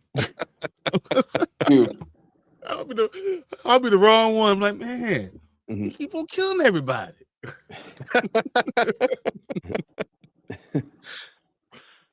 Yeah, Netflix don't go too far like Disney. Well, yeah, well, Disney does it because I feel like they box check a lot. Yes, yeah. Disney doesn't actually do it because they care about content. They just do it. Well, this is a box I need to get this checked. Yeah. And which is like they have the actual spreadsheet. Like you have to have X amount of boxes in each row, so we can make this thing, we can make this movie, which is kind of crazy, But if even say if Netflix does it, it doesn't seem as forced. Like Disney, it seems a little bit more forced. But even then, I really don't even. Can you believe that Netflix stuck behind Dave Chappelle after all that crap, man? Come on. Right? Yeah. So, can you imagine if we had lived in the time the Chappelle show came out right now? I don't know if you guys remember 2003 with Chappelle show. People were running to the TV. Yeah. Every time it was it was the hugest thing. But in this political climate, Chappelle show, he don't need a bodyguard. He don't need his own Secret Service to be able to stay alive, because all of a sudden you have all these other people come out of woodworks. Oh my God. Oh, 100%. Yeah. Comedy stuff. Yeah. Yeah. But I mean, Chappelle, they're ending all comedy, really. Yeah. Because I mean, Comedy Central is owned by Paramount now, so I mean, you're not gonna get anything from that. Yep. Even then, it's like really surprising that they haven't shut down South Park yet. I wouldn't be surprised once that contract's over. They're not even gonna bother. Like, we're not renewing. Like, they're done. and then it's gonna be like, where does South Park go after that? So, what, to me, you went to a live taping of Chappelle's show? Well, that's cool, dude. And that's the problem, I think Dave Chappelle is a storyteller, and everything that was so great about it, you can understand the story part of it, right? And he tells the stuff, and he makes fun of everybody, makes fun of black people, makes fun of white people, he makes fun of Hispanic people, he makes fun of everybody. And that's the good thing, to have someone like Dave Chappelle that's a storyteller that can tell these stories, who's in an interracial marriage, that understands certain things, and I appreciate that. I think sometimes it goes a little too far, but that's okay because it's comedy. And I think comedy is the one thing I don't want censoring. And let the people tell you if they like it or not. Yeah. You know? South Park and Simpsons are apples and oranges. Yeah, I mean, they're both fruit, so they kind of fit in the same thing, but they are very, very kind of like different. I mean, Simpsons been out forever. Gonna be 5 more years, I think they got 5 more for 5 more seasons. So, it's gonna. I think they're on to season 42, I believe. Yeah. But I mean, but they're also like not so much Simpsons anymore, but they both comment on society. South Park is obviously way more, I want to say, topical, because it's like they make the episode like that week, so they're able to like really, where Simpsons might be a little behind the. It's more episodic, but I will say that Simpsons has been predicting things for years, for decades now. Yeah. Like, do you know what South Park is worth? A lot. Because I had to look it up. I'm like, I forgot how much they gave the guys, but they gave the contract to Matt and Trey $1.5 billion for 5 years. Good Lord. Oh, yeah. Mm-hmm. Yep. Plus a separate $900 million agreement for specials through 2027. So they got 5 more seasons, and then I don't know how many more specials. They're gonna throw that hat in the ring to buy Netflix too. I mean, to buy Warner Brothers too. Yeah. No, they're not going anywhere. I'm just saying, once that contract is up, once that 5-year deal is up, I don't see Ellison bringing them back. Mm-hmm. And then they go to Netflix. Damn. Yep. They go to Netflix. Netflix ain't okay. Netflix would be perfect. Netflix would be a perfect spot for it. Go do what you want to do. You got to believe, like, if Ellison, if they buy, well, they already bought Paramount. What was I gonna say? Well, no, now that they bought Paramount, now that they bought Paramount, once things are over, once the contracts are over for a lot of these things, they might kind of kill it. Like a lot of the stuff on Comedy Central, the Daily Show. I don't see that lasting another 5 years. I don't see that lasting another 5 years. I've always been a fan of the Daily Show. Yeah. John Daly goes out to everybody. Yeah. And he's such a, like, I think he's a good person. He's constantly fighting for the 9/11 victims. He's smart. It's just I love the intelligence of it. So yeah. But yeah, I think a lot of the Comedy Central stuff is probably going to go away. But right now it's making too much money to really just kick it. Obviously, you're not going to just throw away $1.5 billion. You're going to get your return on that. Same thing with the Daily Show and stuff like that. But look at 60 Minutes. It's like, hey, you really don't make us that money, and I don't like what you're saying. You're done. So crazy. Same with Colbert. Colbert was doing pretty good, but it wasn't making enough money, and they didn't like what he was saying. So that's the biggest thing. They didn't like what he was saying. That's yeah. Well, a certain person didn't like what he was saying. Is that forgot Comedy Central was a thing? I mean, all they really have is South Park and the Daily Show. That is it. I'm trying to think of anything else that I really watch that's on there right now. Reruns of the Chappelle Show. Probably that's all. It's just reruns the Chappelle Show, and then Key and Peele every so often, and then Daily Show and South Park. Oh man! So they're gonna have Yellowstone, cop shows, cowboys, and Hansborough stuff. Exactly, that's all everyone's gonna have. Oh man, they gonna get rid of Star Trek because Star Trek talks about utopia where everyone is, basically a socialist or yeah, where they get rid of money and we just give everyone no money. You got it. There's no money out there. They're gonna get rid of Star Trek. Can you imagine? We're talking about free healthcare. Star Trek, there's like money. What's that? We just you need it, go get it. We got enough.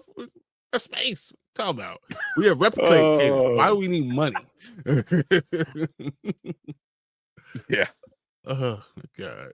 Yeah. Crazy. Man, there is nothing. There is fucking nothing on Comedy Central right now. I'm on comedycentral.com and it's all South Park, man. Mm-hmm.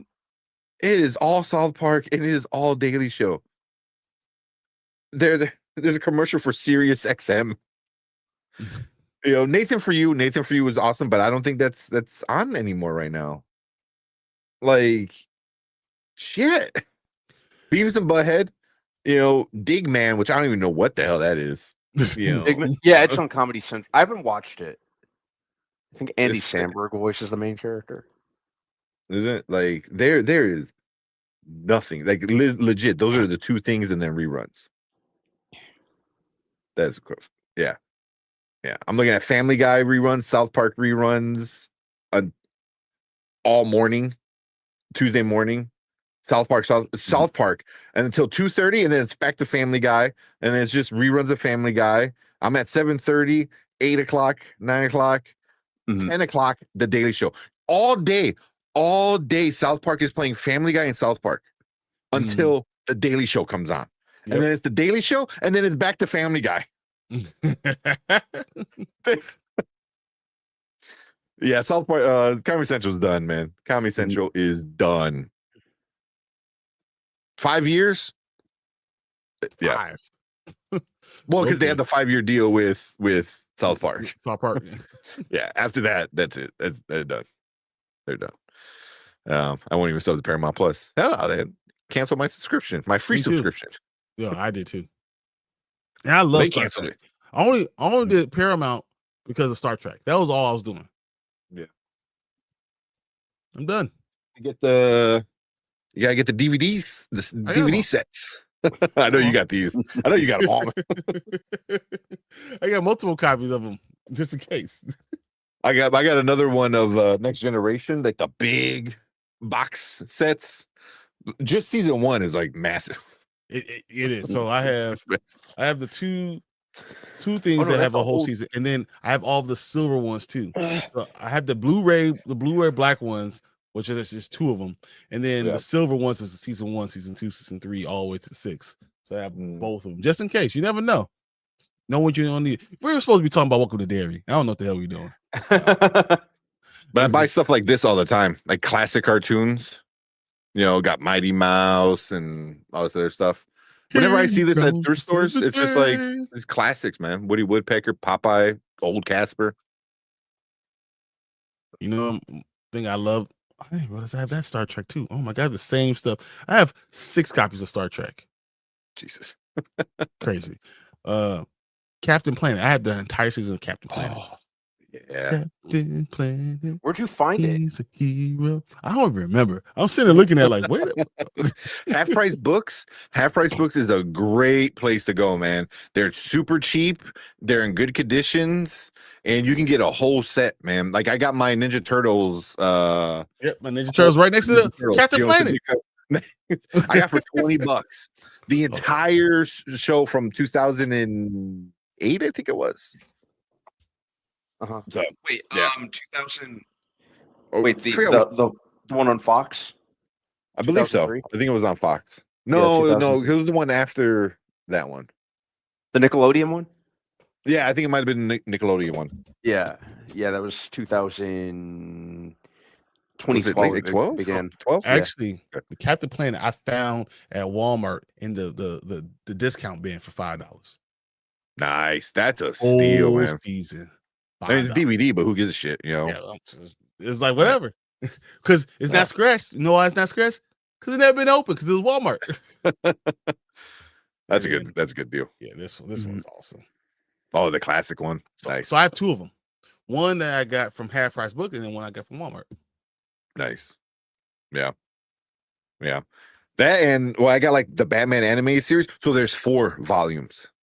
I had to look it up, and I have 1, 2, 3, and number 4 I just bought on eBay from a Goodwill store. Oh shit! For like super cheap.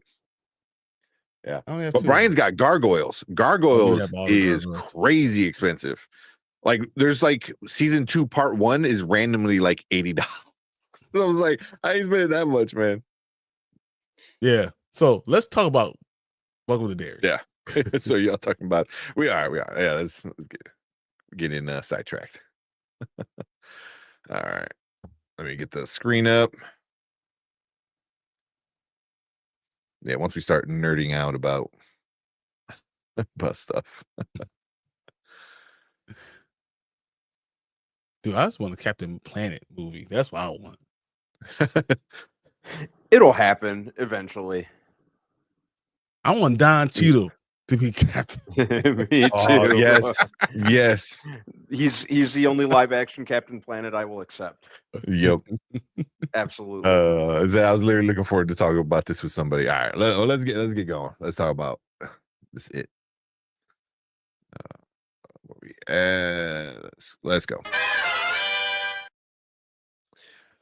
All right, what is up? Welcome, Spoiler Kings. We are going to talk about the penultimate episode of It. Welcome to Derry, episode 7. Man, this felt like a finale. It did. Yeah. If it wasn't for the last 2 minutes, it kind of felt like a finale. Yep. Yeah, but man, this was a rough one. Dude, yeah. I knew it was coming. You know, like I knew this was happening. I knew this was going to happen. I saw it coming. When they called episode 7 the black spot, I was like, this motherfucker. Yeah. I was looking up what the name of the episode was called, but yeah, it was the black spot. I was like, yeah. y'all some dirty mother. I was mad. Right. Yeah, but I guess they talk about this incident in the part 1. I think part 1, you know, when they were still kids, you know, they talk about it, you know, they're like, oh yeah, some racist cult burned down the black spot. Like, yeah, you know, so. And the racist cult was just any other random, just a random white guy. Yeah, he's like, we're gonna get some justice. We didn't even know nothing was going on. Let's do this. Yeah. Oh, but I let's get into the episode because I want to talk about things that I got frustrated about through the episode, but it was like watching Rosewood. You know, one of those things I watch and I'm getting angry at so many different people for the way this is happening. But they set this up. They showed you how this all came about. So this was a story within a story. So we getting the whole Welcome to Derry, but you understand this racist part of it and how it connects to Pennywise still. And why Pennywise was going to be there, you know, with the death and destruction, and the pain and all that, all there. It just made so much sense. And I was so angry, and I hope every single one of those white guys that are there die. And the fact that one person, no one said anything about Marge still being there. Like unbelievable. Yeah. Richie wasn't even mentioned. Yeah. Put on the side. Not even acknowledged. No. Like the radio broadcast the next morning. Like you're like, oh, good job, boys in blue. And also, we're sorry, blah blah blah is gone. I was like, F off. Yeah, for real. We had some wiring in there. Yeah, that pissed me off, dude. Yeah, yeah. It was yeah. There's very few times where I think you root for the villain, but I was like, come on, Pennywise, get them all. You know, Yeah, eat them. yeah, eat them. They deserve it.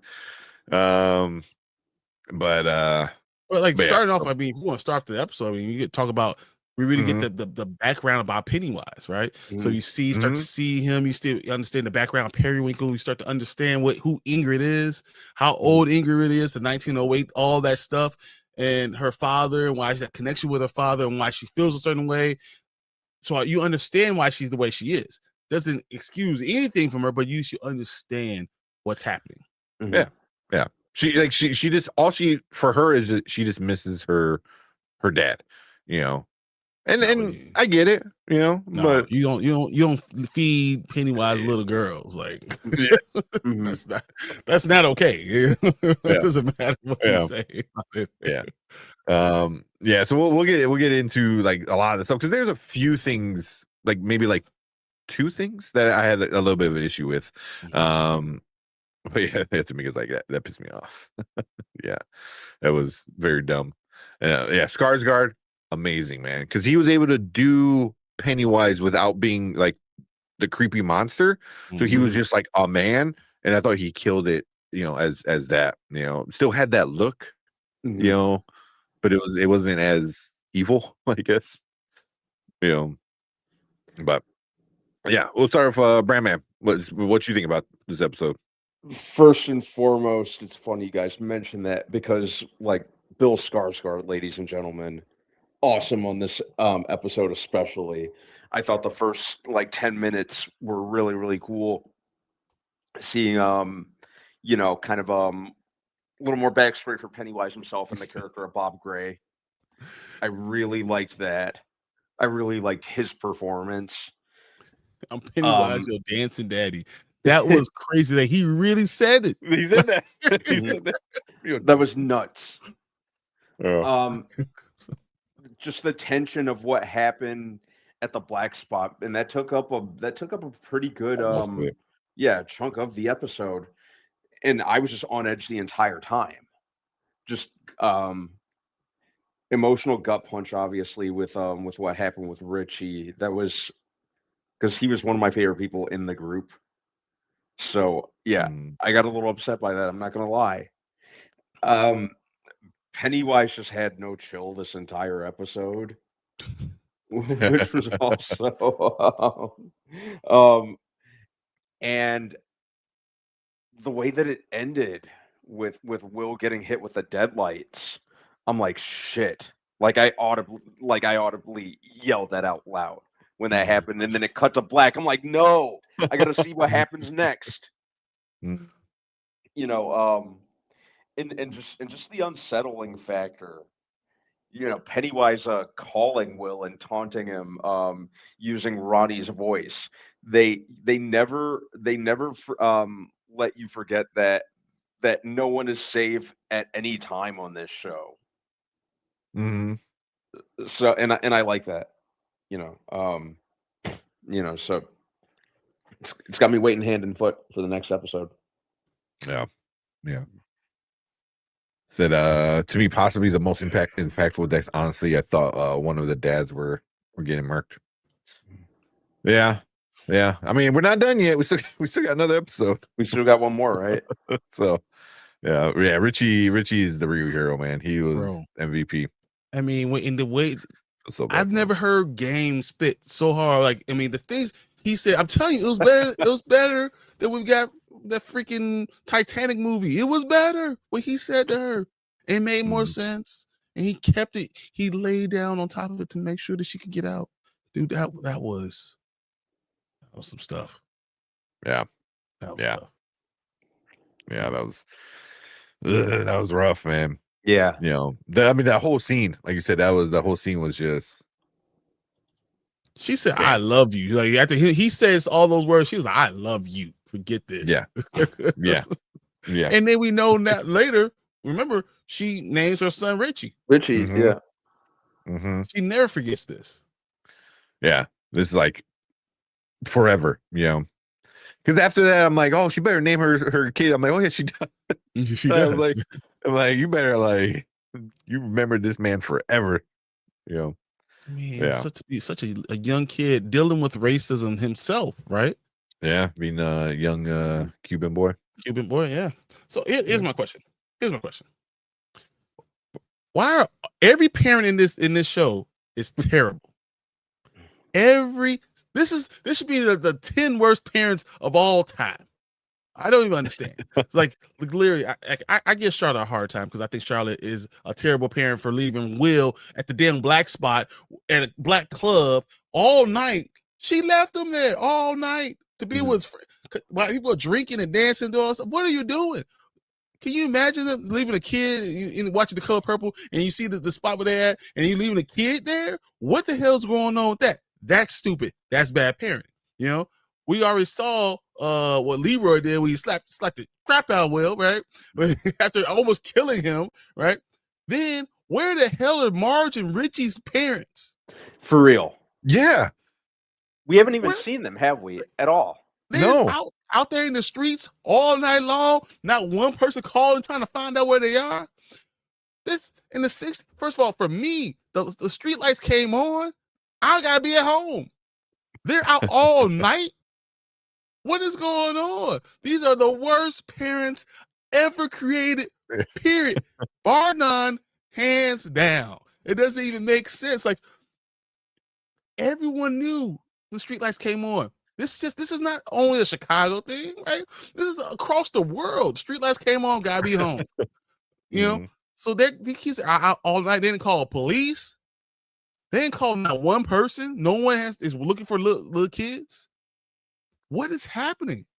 Yeah, you know, all those men out there trying to put the law into their own hands. I knew this was going to happen. I knew they were going to come together. And I knew they were all scared, and I knew Clint Bowers was going to be a problem. Yeah, I knew Clint. I was like, look at him. He set this whole thing up. I was furious with him, but I knew it was happening. And the fact that, see, in Sinners, the same thing happened to Sinners, right? But we got to see them all die. Yeah, you got the we had that reality, like seeing them kill everybody. Even if you sacrifice yourself, you kill all of them. And the fact that they get to go back home, just be normal lives. Yeah, you know, and that was terrible. And then the real villain, General Shaw. I've been telling Terrence from the beginning, General Shaw is the biggest villain of all this stuff. Because you know what the worst thing is a man. I don't know. He's a white guy. He's a general. He's whatever. One of the military guys, military man that believes they can control anything. It's their responsibility. They can use anything, and because I need to be able to defeat whatever the real problem in this country. I'm gonna put Pennywise and let him let loose on the rest of the world. Like they literally believe they have the right to do those things, and that they're powerful enough to go ahead and control the world with this narrative. And it's awful. How insane can you get? Yeah, but they do it all the time. There are people like that everywhere you go. I could control it. Oh, can you imagine if we had aliens in here? Oh, we're going to use them against our friends or against our enemies. We're going to use it against them. You know, we're watching The Expanse on Saturday nights, right? What are they doing with the proto-molecule? Yeah. I can control it. That's what people do. Why would you ever think that you could keep something like that in check? It doesn't make any sense. And then Leroy, at the end of the damn show, going to Shaw, tell him he's ready to kill everybody. He's ready to shoot them for what they're doing, right? Shaw calls him up to his office and he don't watch his back. You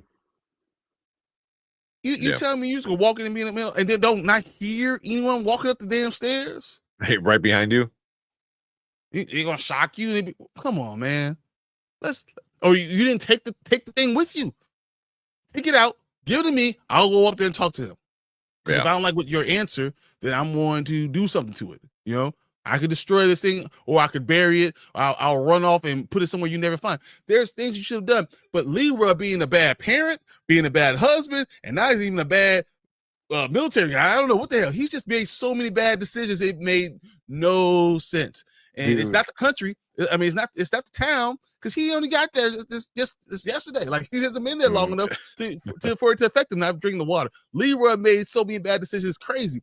And then Dick, I don't even want to get on Dick Halloran. So like we can go, I could talk about all these things.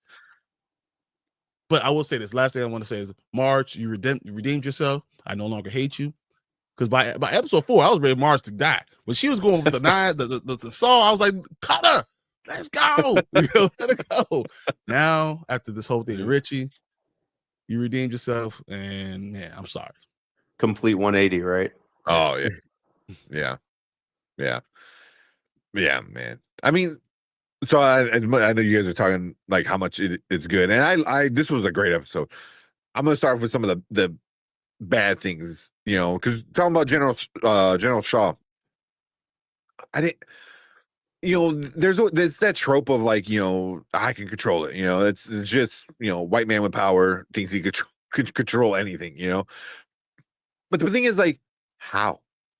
You never say how, like, no, he did though. He did. He said he just wanted to release Pennywise. He just wants him out there. He wants him out there just because all the fear and all stuff, just to kill the weak ones. Yeah, but he's like, oh, look, because he's like, look what happened last night. So about the black spot being burned, and he's like, oh, and then look today, it's peace, and everyone is peaceful. There's no crime going on because everyone's scared, which is what he wants. But also at the same time, it's like, like, is it because you don't care who dies?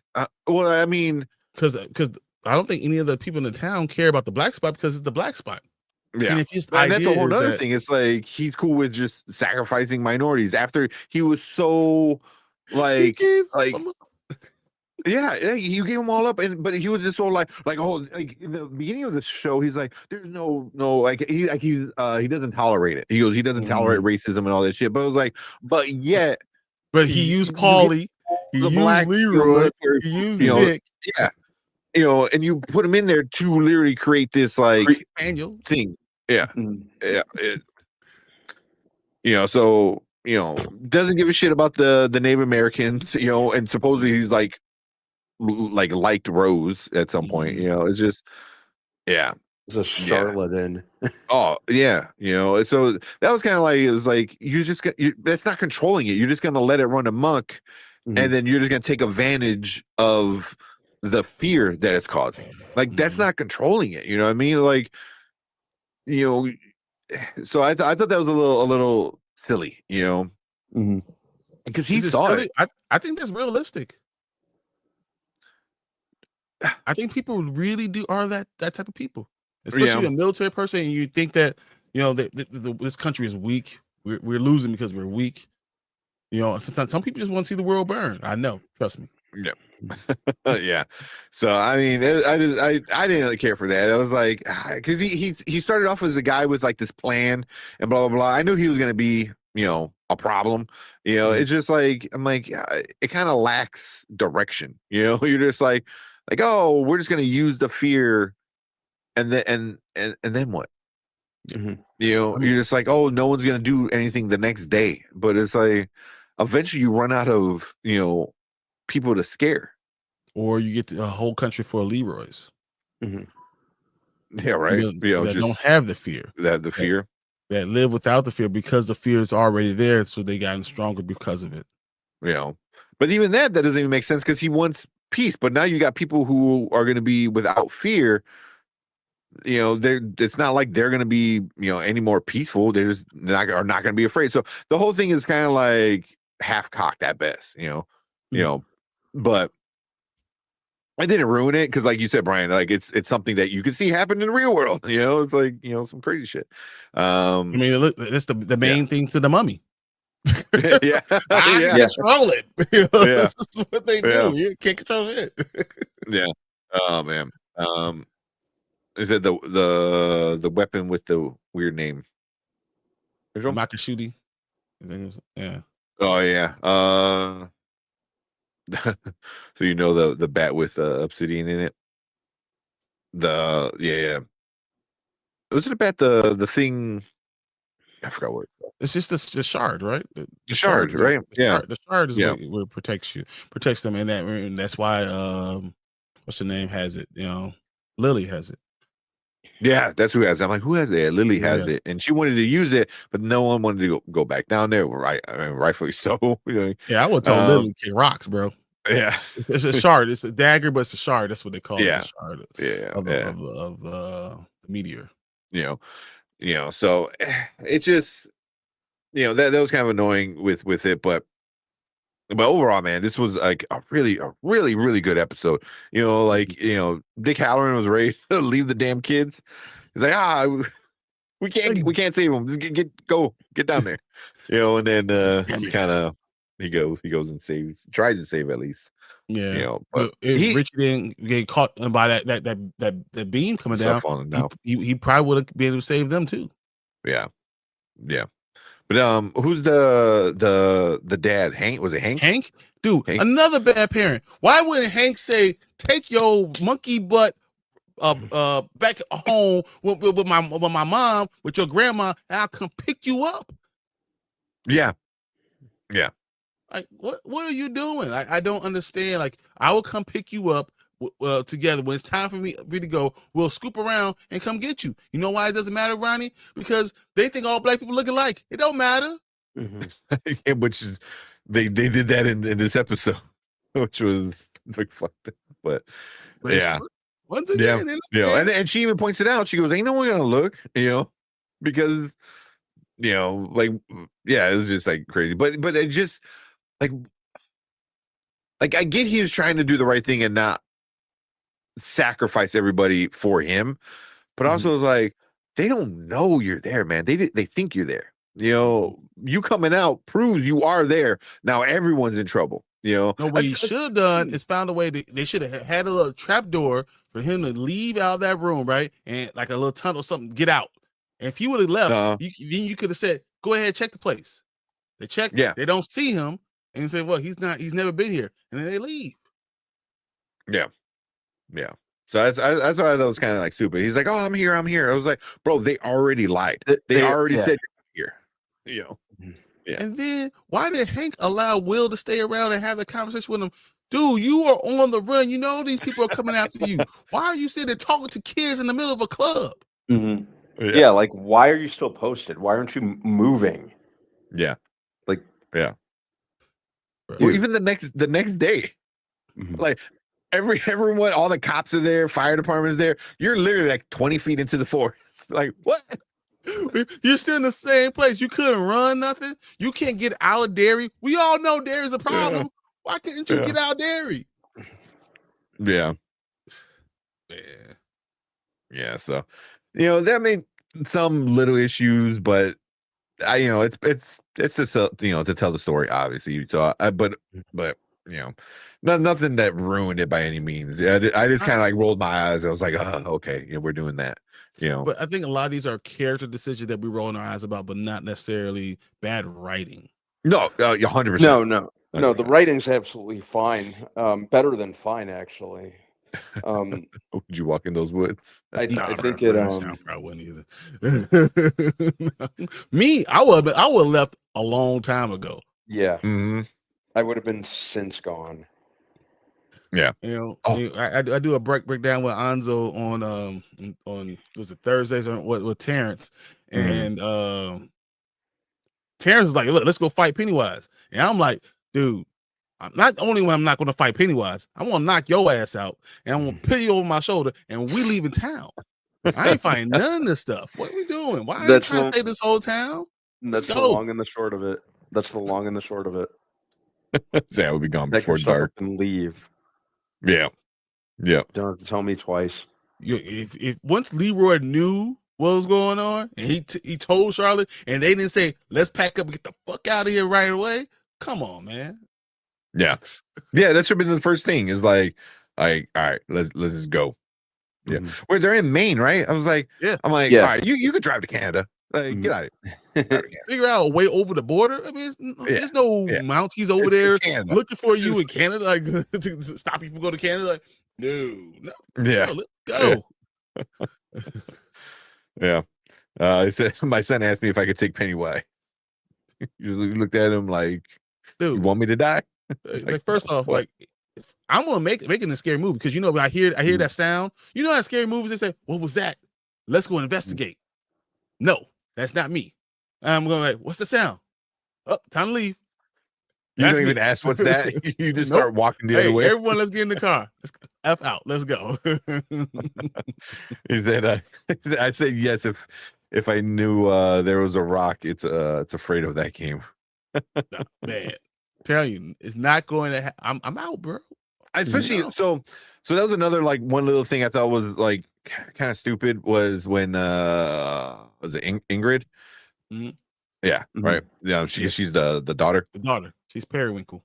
Yeah. Once she shows up, and she gives her a whole spiel and she goes, "Oh, but I just wanted my dad back. I wanted you back." I was like, "Did you just not watch him chop off your husband's head and then and eat take a bite out of it?"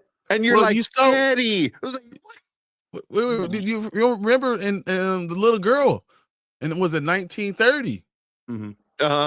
You know, in 1930, the little girl that she fed to him and saw everything and saw it stood in the blood and watched them in the mirror and in the window. She saw all that stuff. So she just was totally not even thinking about it anymore. She just wanted to saw, but this thing is my dad. You know, the thing that gets her out of it is when he's like, "Oh, I need to go to sleep now," and she goes, "Oh, my dad wouldn't leave me." I was like, That's the thing. That's the thing that makes you believe that's not your dad. It was like that was the issue. And you know what? She should have just let him go, and she wouldn't have had no problems. Yeah, let him go sleep. Like, cool, but yeah. So I just thought that was like interesting. Like, cause you say, yeah, she's mentally broken. I get that, but it's like, I don't know, man. You know what I mean? Like, you just watch him do society. She was able to lure Hank, you know, and all that stuff. Like, I'm just saying, she got enough sense to do those things.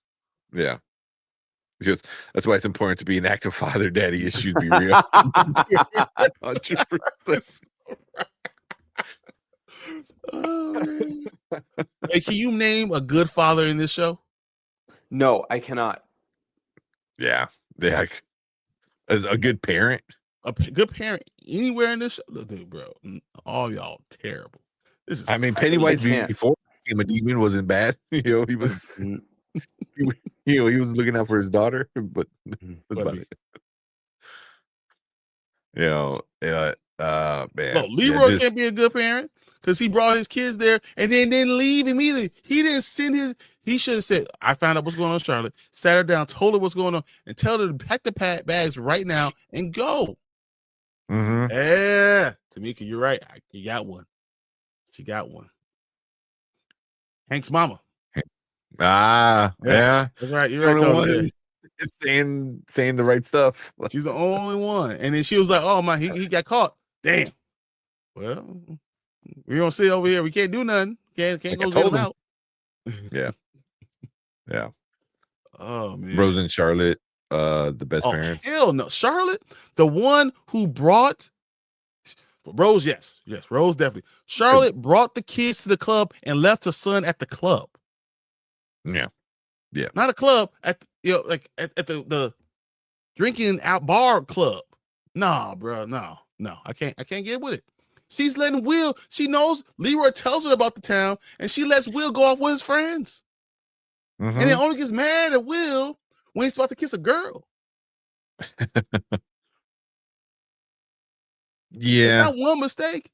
She let Will go out on his own after his dad said, stay your butt in your room. Yeah. She's calling. She's so much about an activist. She's not thinking about being a parent. Yep. She's trying to do the right thing for everyone else except for her family. Her son, who needs to be there. That's what she needs to be focused on. Pennywise was a good parent for 2.5 seconds. 2.5 seconds. I thought they were gonna make him very like abusive or like kind of like not a good dad, but I was like, oh, okay, he's a good dad. He just went into the woods. Hey, Lord, you like they were about to skip town, but she decided to go ahead and leave him at the black spot at the club overnight. She dipped and didn't come back. It was 4 in the damn morning. Yeah. He's like, oh, here's a bunch of drunk military guys with guns, and like, we're gonna leave you here. Yeah. Your son is now gone.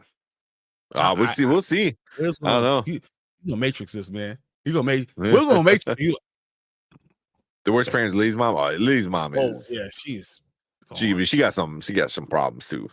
I mean, we still haven't seen Marge's mom. Marge's mom don't even know she gone. Oh yeah, Marge in the club burning up. Mom don't even know she's gone. Especially after she just like cut her eye, on a damn bandsaw. It's it's like you're just like, oh yeah, go hang out, go. But like I wouldn't let my daughter go nowhere. Yeah. After that, What are we talking about? Yeah. Oh yeah, it's okay. What? So like Leroy understands what they're up against for sure. He also almost killed his son. Yeah, that's true. But also he found out and didn't tell him to go. He should tell him to leave.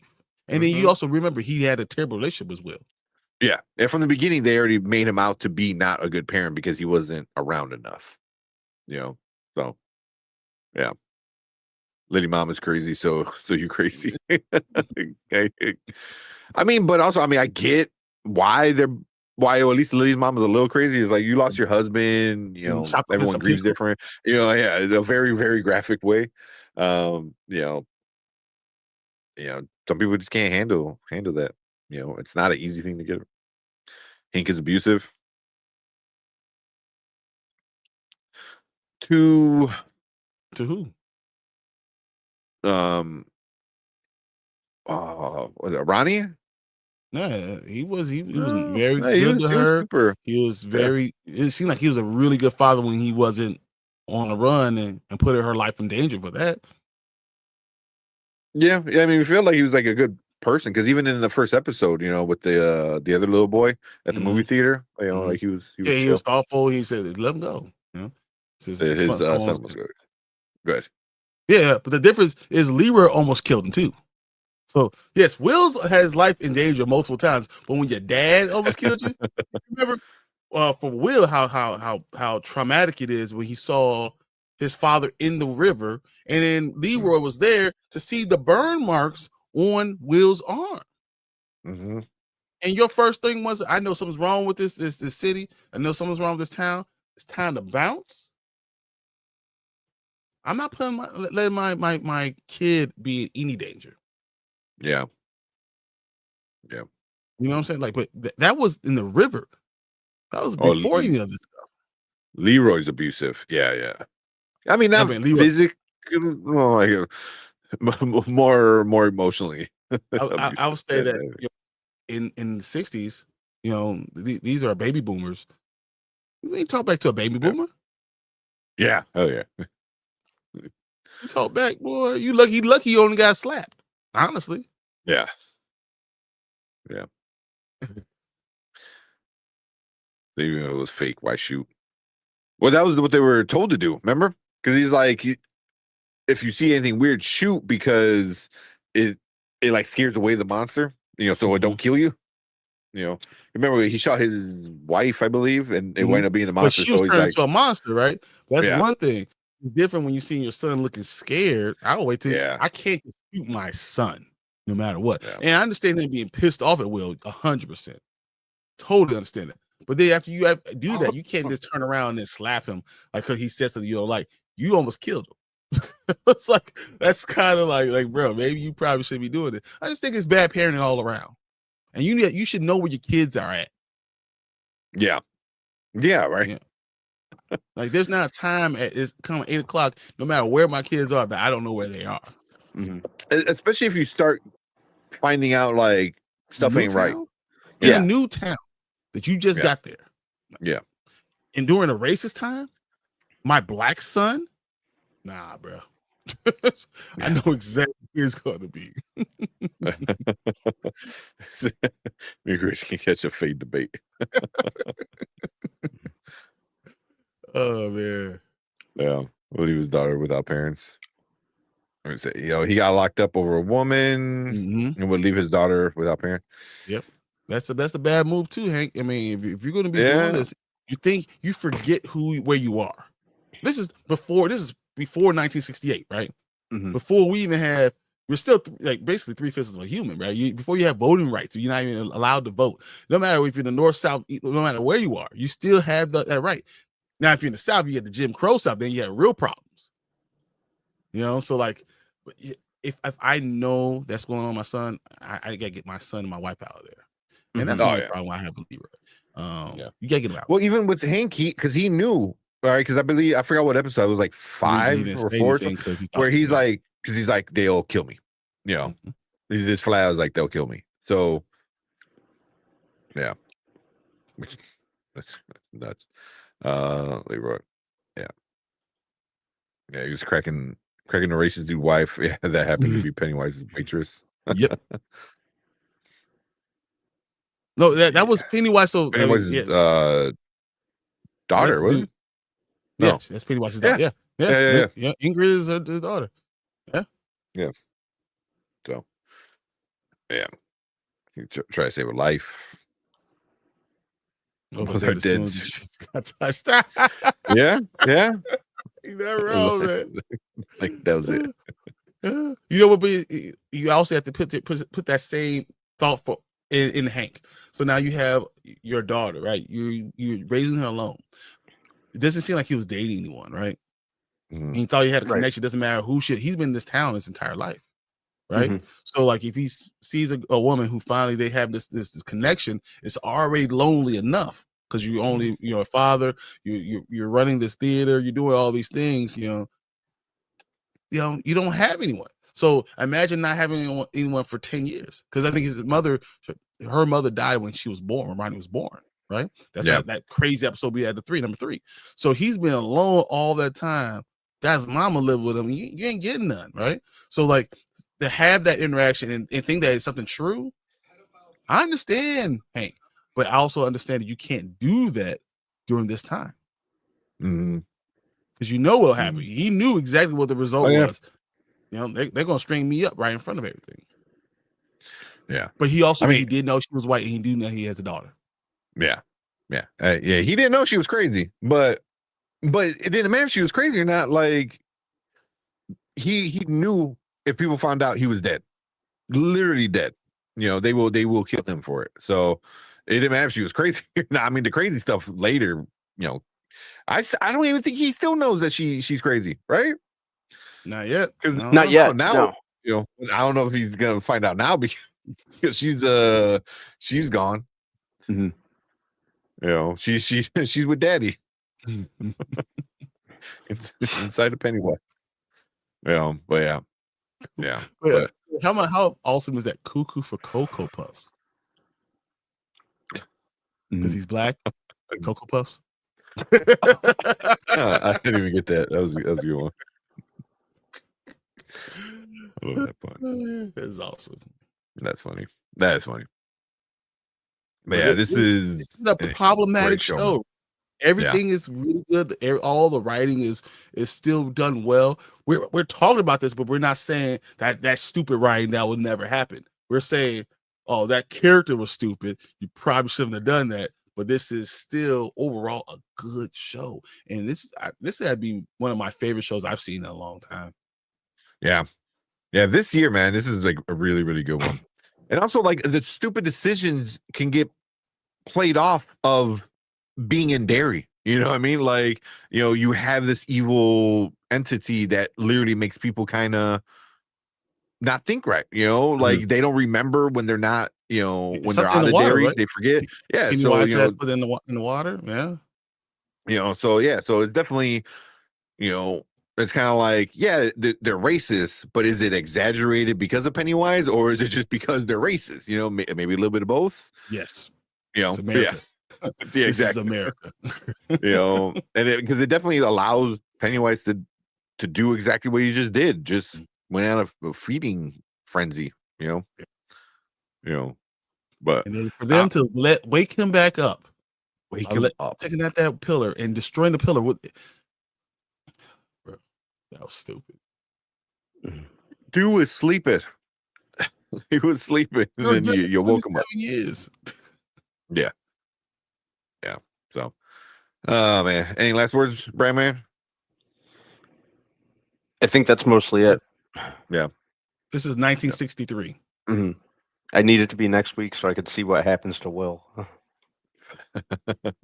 Yeah. And we'll finish with Fernando said this is definitely the best episode out of the series, and next season finale is going to be fire. 100%. 100%. I mean, and are we exactly sure what the hell we're going to get?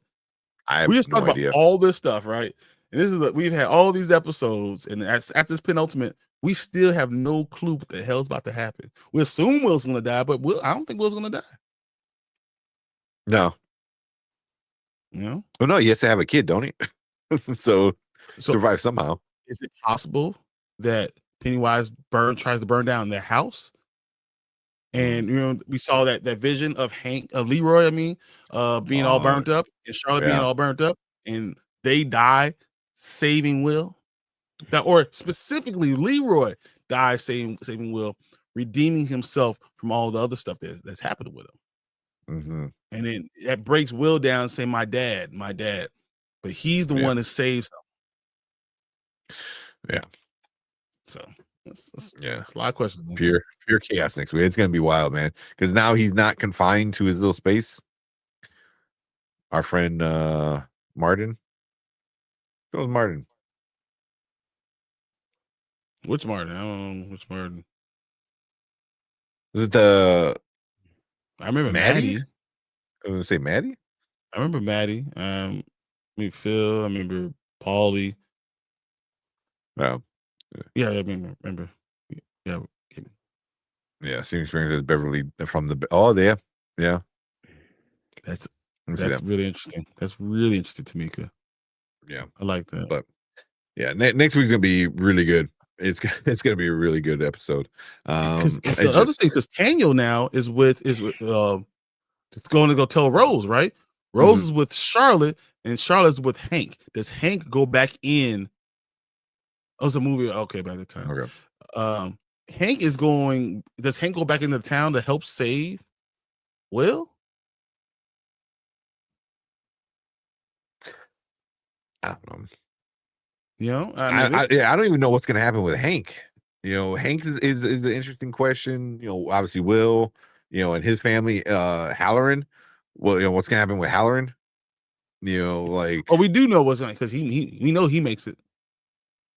Oh yeah, well he makes it for sure. He's in other movies, But does he do something where he sets up maybe a universe like you said, maybe like a little Easter egg of that Dark Tower or something, So yeah, it's just I'm pretty excited to see what we get from it, because I would like Brandman said I think earlier, it's like I wasn't expecting this to be kind of good. I was like, I'm like, this seems kind of silly why you're doing it, and then it's must watch TV. So yep, it's so good. Yeah. All right, hold on. You want to watch the trailer real quick, guys? Yeah. We'll finish off with that. Let's go. Yeah, we'll probably talk Pluribus on Thursday. See if I can pull this up on YouTube and get us a nice trailer so we can watch this thing because it is nuts. Oh, I haven't seen the trailer. I usually don't because I know we watch it usually. Who are you guys before you leave? So we're the spoiler kings, right? And then I'm who we? Yeah, yeah. So spoiler kings. Tank, Brandman down there, Brian. So we do a bunch of different TV shows throughout the year. Like we're doing Pluribus. We're gonna break down Severance, Silo, if you're into those kind of things. We do the movie reviews. bel-air. I see. I'm here. I go. I'll do my boy Anzo. So yeah. So we'll do all type of stuff all the time. I'm everywhere. I appreciate it. Yeah, I'm he's everywhere. I try to be as much as I can to bring people back here. Yeah. So I mean, we're gonna be talking about this next week. Bel-air. I finished it today. These guys didn't get a chance to finish it yet, so we're gonna be talking about Bel-air, all of the final season on Thursday. We'll be talking about Pluribus on Thursday as well. Fire. Pluribus is so good. Severance, Silo. Yeah, like Tamika's saying, those are awesome. Interview with the Vampire. Oh, Interview with the Vampire. We love that show. And then there's all the TV shows that are coming out. And in April, what we said, we got Invincible. What else was coming out in April? The Boys. The Boys. And Daredevil. We got Cross coming out soon. We'll be talking about February 11th, and then we Paradise, and then you got One Piece in March. Yeah, One Piece. Yep, One Piece is gonna be good. Yeah, So I don't Fallout's coming out next week. I think 17th. Yep, comes out the 17th. 8 days from now. Tony, you're not going. I think you're not going to like as much. They should have had a made for TV movie or given us a full movie type of thing for the end thing. Yeah, so. It was what 57 minutes. I think was the final episode. That's why I'm looking at the time right now. Yeah. Wow. All right, let's check this out real quick. Yeah. All right, let's check out this trailer for the finale. Do we have any sound on it? You don't got sound on it. Can you unmute it? I can't unmute it. Yeah, I mean, you ready to redo it then? Okay. Bring that down. Because it's definitely my first time to the channel. I love what y'all are doing. We appreciate it, man. Oh, thanks, we just come in and we try to watch whatever we want. Yeah. Sometimes we go on rants. Obviously. That's how you know we really like something or we really hate something. Yes, we go on rants. If I'm here, that's what's going on, right? A rant will be made. They will try to bait me in that's usually on Saturday mornings. Try to bait me into my rant because they know I'm about that. No problem ranting for stuff, whatever. So we do Spoiler Kings Monday night and Thursday nights. Then we do a watch party for right now we're watching The Expanse on Saturday nights, which we just hang out with people, watch TV, and you can join us. We have an app where you can watch it with us. And then Saturday mornings, Brian and Big Afford Entertainment, Anzo, you guys, they do I don't know. I know it's supposed to be comic, but it's kind of not comic, but movie. It's more of an entertainment. We can review, and we talk about everything, and they try to get me to talk about T'Challa, and then next you know, it's all over. Speaking of 3 hours in, my boy Tank Fault came through. Nice, yeah. Because I know you're only missing a handful of Black Panther comics. Yeah, I probably have. Of the original runs, I have everything, but I'm missing some of these one-offs. That's a little 4-parter mini thing. Yeah, mini series, whatever. So I have all the volumes, but when you, I have everything now. It's ridiculous. Yeah. All right, let's check out this trailer real quick. Yeah.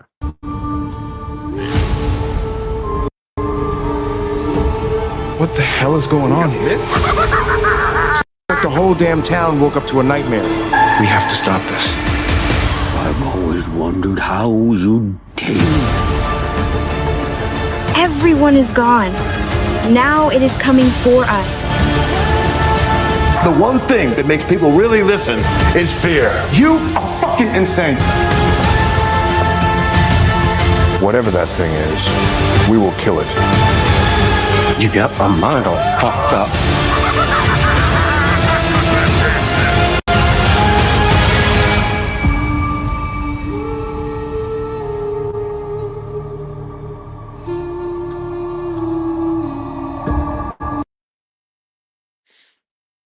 Damn. Okay. Appropriately ominous. Yep. That's effed up, man. I did not see any trace of Will, which makes me a little scared. He's one of the kids that are taken. Yeah, he's one of the kids that are being taken. Are we getting the Mist tie-in now? Another Stephen King? Like. Yeah, could. Also in Maine. So are we getting a little of that tied in there? We could. Yeah. I mean, it's a Stephen King universe. It gotta make sense. Let's go Stephen King universe. Yeah, I want it so bad now. I never thought about a Stephen King universe until this show. Me neither. Now I was like, tie it all together. Let's go. I'm in. Give me a good Dark Tower. That's what I really want. Give me a good Dark Tower that makes sense. Yeah, do like a great Dark Tower series. Let's go. Dark Tower is so good. It has the potential to be amazing. Yeah. If you do it right. I think, Amazon, right? I think is doing it. Yeah, Amazon and Mike Flanagan. Yes, which Amazon will spend the money, and Mike Flanagan. I didn't know Mike Flanagan was doing it. He's good. When I heard that was all I needed to hear. I'm like, say no more. I'll say this: that trailer looked really creepy, and I am with Sunday right now. I cannot wait. Yeah, it's like everyone's gone. Like it's like Brandon said, it's really ominous. I was like, it gets you hyped to like what is gonna happen. I love the Pennywise with like the half red, from being in the blood bath, whatever thing he was in. I think that's pretty cool little effect. Yeah. So yeah, I'm down. Love it. But yeah, man, that's it for episode 7. We talked about it for a while, but what's new, man? Like I said, whenever it's a good show, man, it's just it's you get so invested. So when people start doing things that you don't agree with, like Brian said, it doesn't necessarily mean it's bad writing. It's just like, no, don't do that, stupid. But it's a horror movie, right? What do? You point at the screen and say, "Don't go upstairs." That's what you do. Yeah, exactly.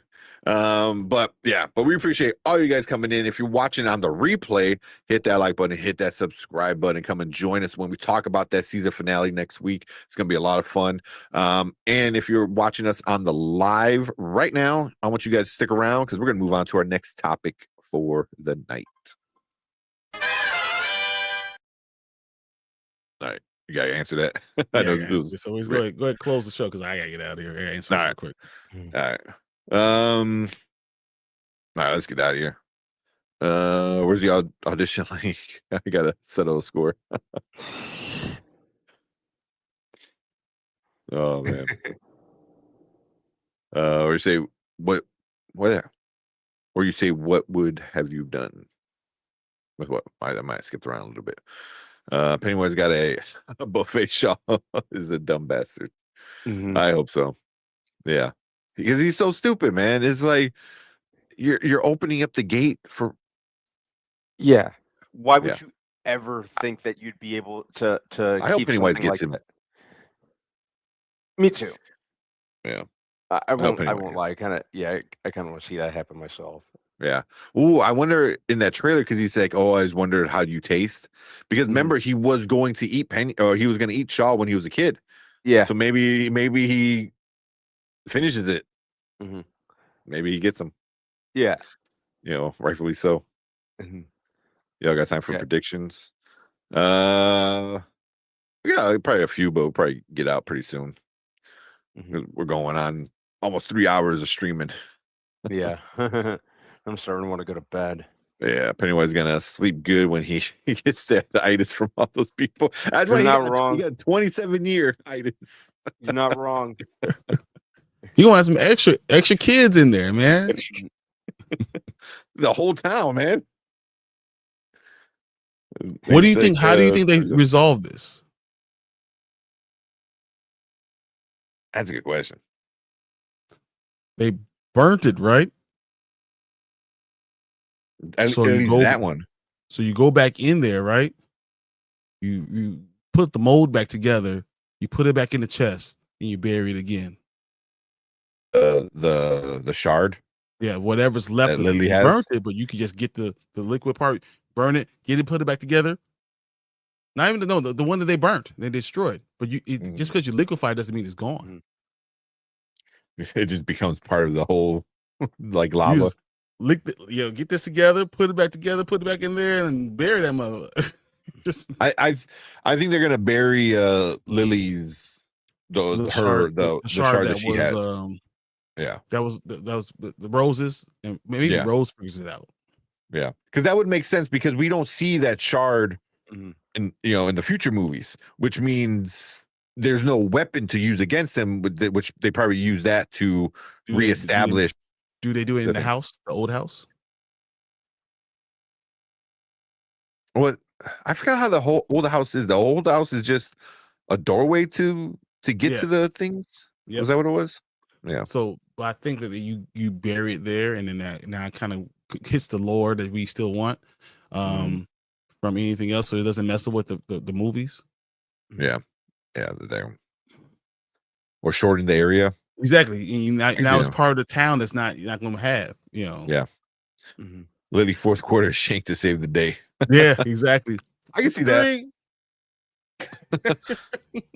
Shard to the face. Yeah, I can see that happening. And then he like runs away, and when he runs away, that's when they reestablish the pillars again. Bury it, put it in there again, and say whatever we're gonna do, we're gonna pretend like we're gonna put it under encased in cement, so we can't mess with it. Yeah.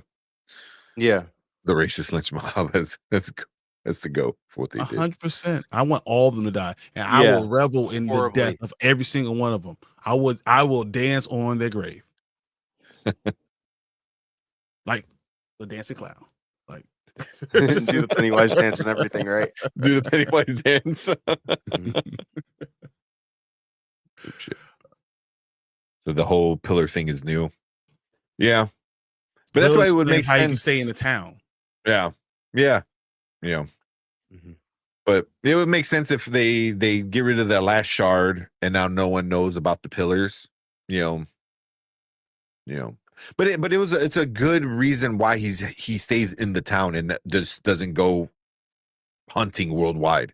Is because he's confined to the town. That it makes sense. So and that's one thing I think is like Andy Muschietti, the director, to the drains. They will figure out a way to actually do what they were supposed to do the first time and confine them to the drains. Like where he's underground. Yeah. But this director though, man, he popped up in this episode. Yeah, he was at the very beginning. Yeah. So he's one of the Carney guys. But yeah, man, he's doing this like scary kind of everything like really well. Really well. But not in the books, adds to the lore. Yeah, exactly. As long as it adds to the lore and it doesn't make it stupid or ruin it. And as long as you're able to explain it away in a way where it makes sense, it doesn't ruin the story going forward. Which is sometimes hard to do. But yeah. Let's get out of here, guys. Yep. But appreciate all you guys coming in, hanging out. All the new people, all the old people. Everyone. Appreciate everyone coming in. Yeah. I don't know how to pronounce that name. Is it Rashawn? Rashawn? Okay. I wasn't sure. Rashawn. Yeah. So I appreciate you coming in, man, and hanging out. Glad you found us. Appreciate that. Hopefully you come in, check us out, talking about some movies and all the other fun stuff. Check out the rewind on Saturdays. That's always a lot of fun. Yeah, it's crazy. A lot of fun. If you're new to us, then you're probably new to Big Afford, so you don't know all his trash takes yet. So you can join all of our chat yelling at him. Exactly. You said what? Oh man. What you got? Appreciate it. Appreciate it, man. Yeah, for sure. Welcome to the community, new people. Yeah, exactly, Fernando. Hey, always appreciate you being there, man. Always. Yep. Yeah, all you guys. Also shout out to Ace. I know Ace is, post surgery. So hope Ace is doing pretty good. I know the last time we saw him on Saturday, he said he was doing all right. But he could be getting out soon. So I'm hoping that Thursday he's out and about talking to us in the rehab facility. So appreciate you, man. Heal up. Great health. Want you to be 100%. Having that surgery is a lot, man. So yeah. Big ups for you, bro. Yeah, but appreciate all you guys coming in, hanging out with us. Thank you guys so much. We'll see you guys Thursday. We're gonna talk about Pluribus. We'll talk about bel-air. Talk about some other news, whatever happens with Warner Brothers by then. But everyone have a fun weekend. Have a safe week. I know, right? Oh yeah, Supergirl trailer. Yeah. Yes. Yep. That's gonna be fun. But cool. We appreciate all you guys. We will see you guys on Thursday. Later. Peace.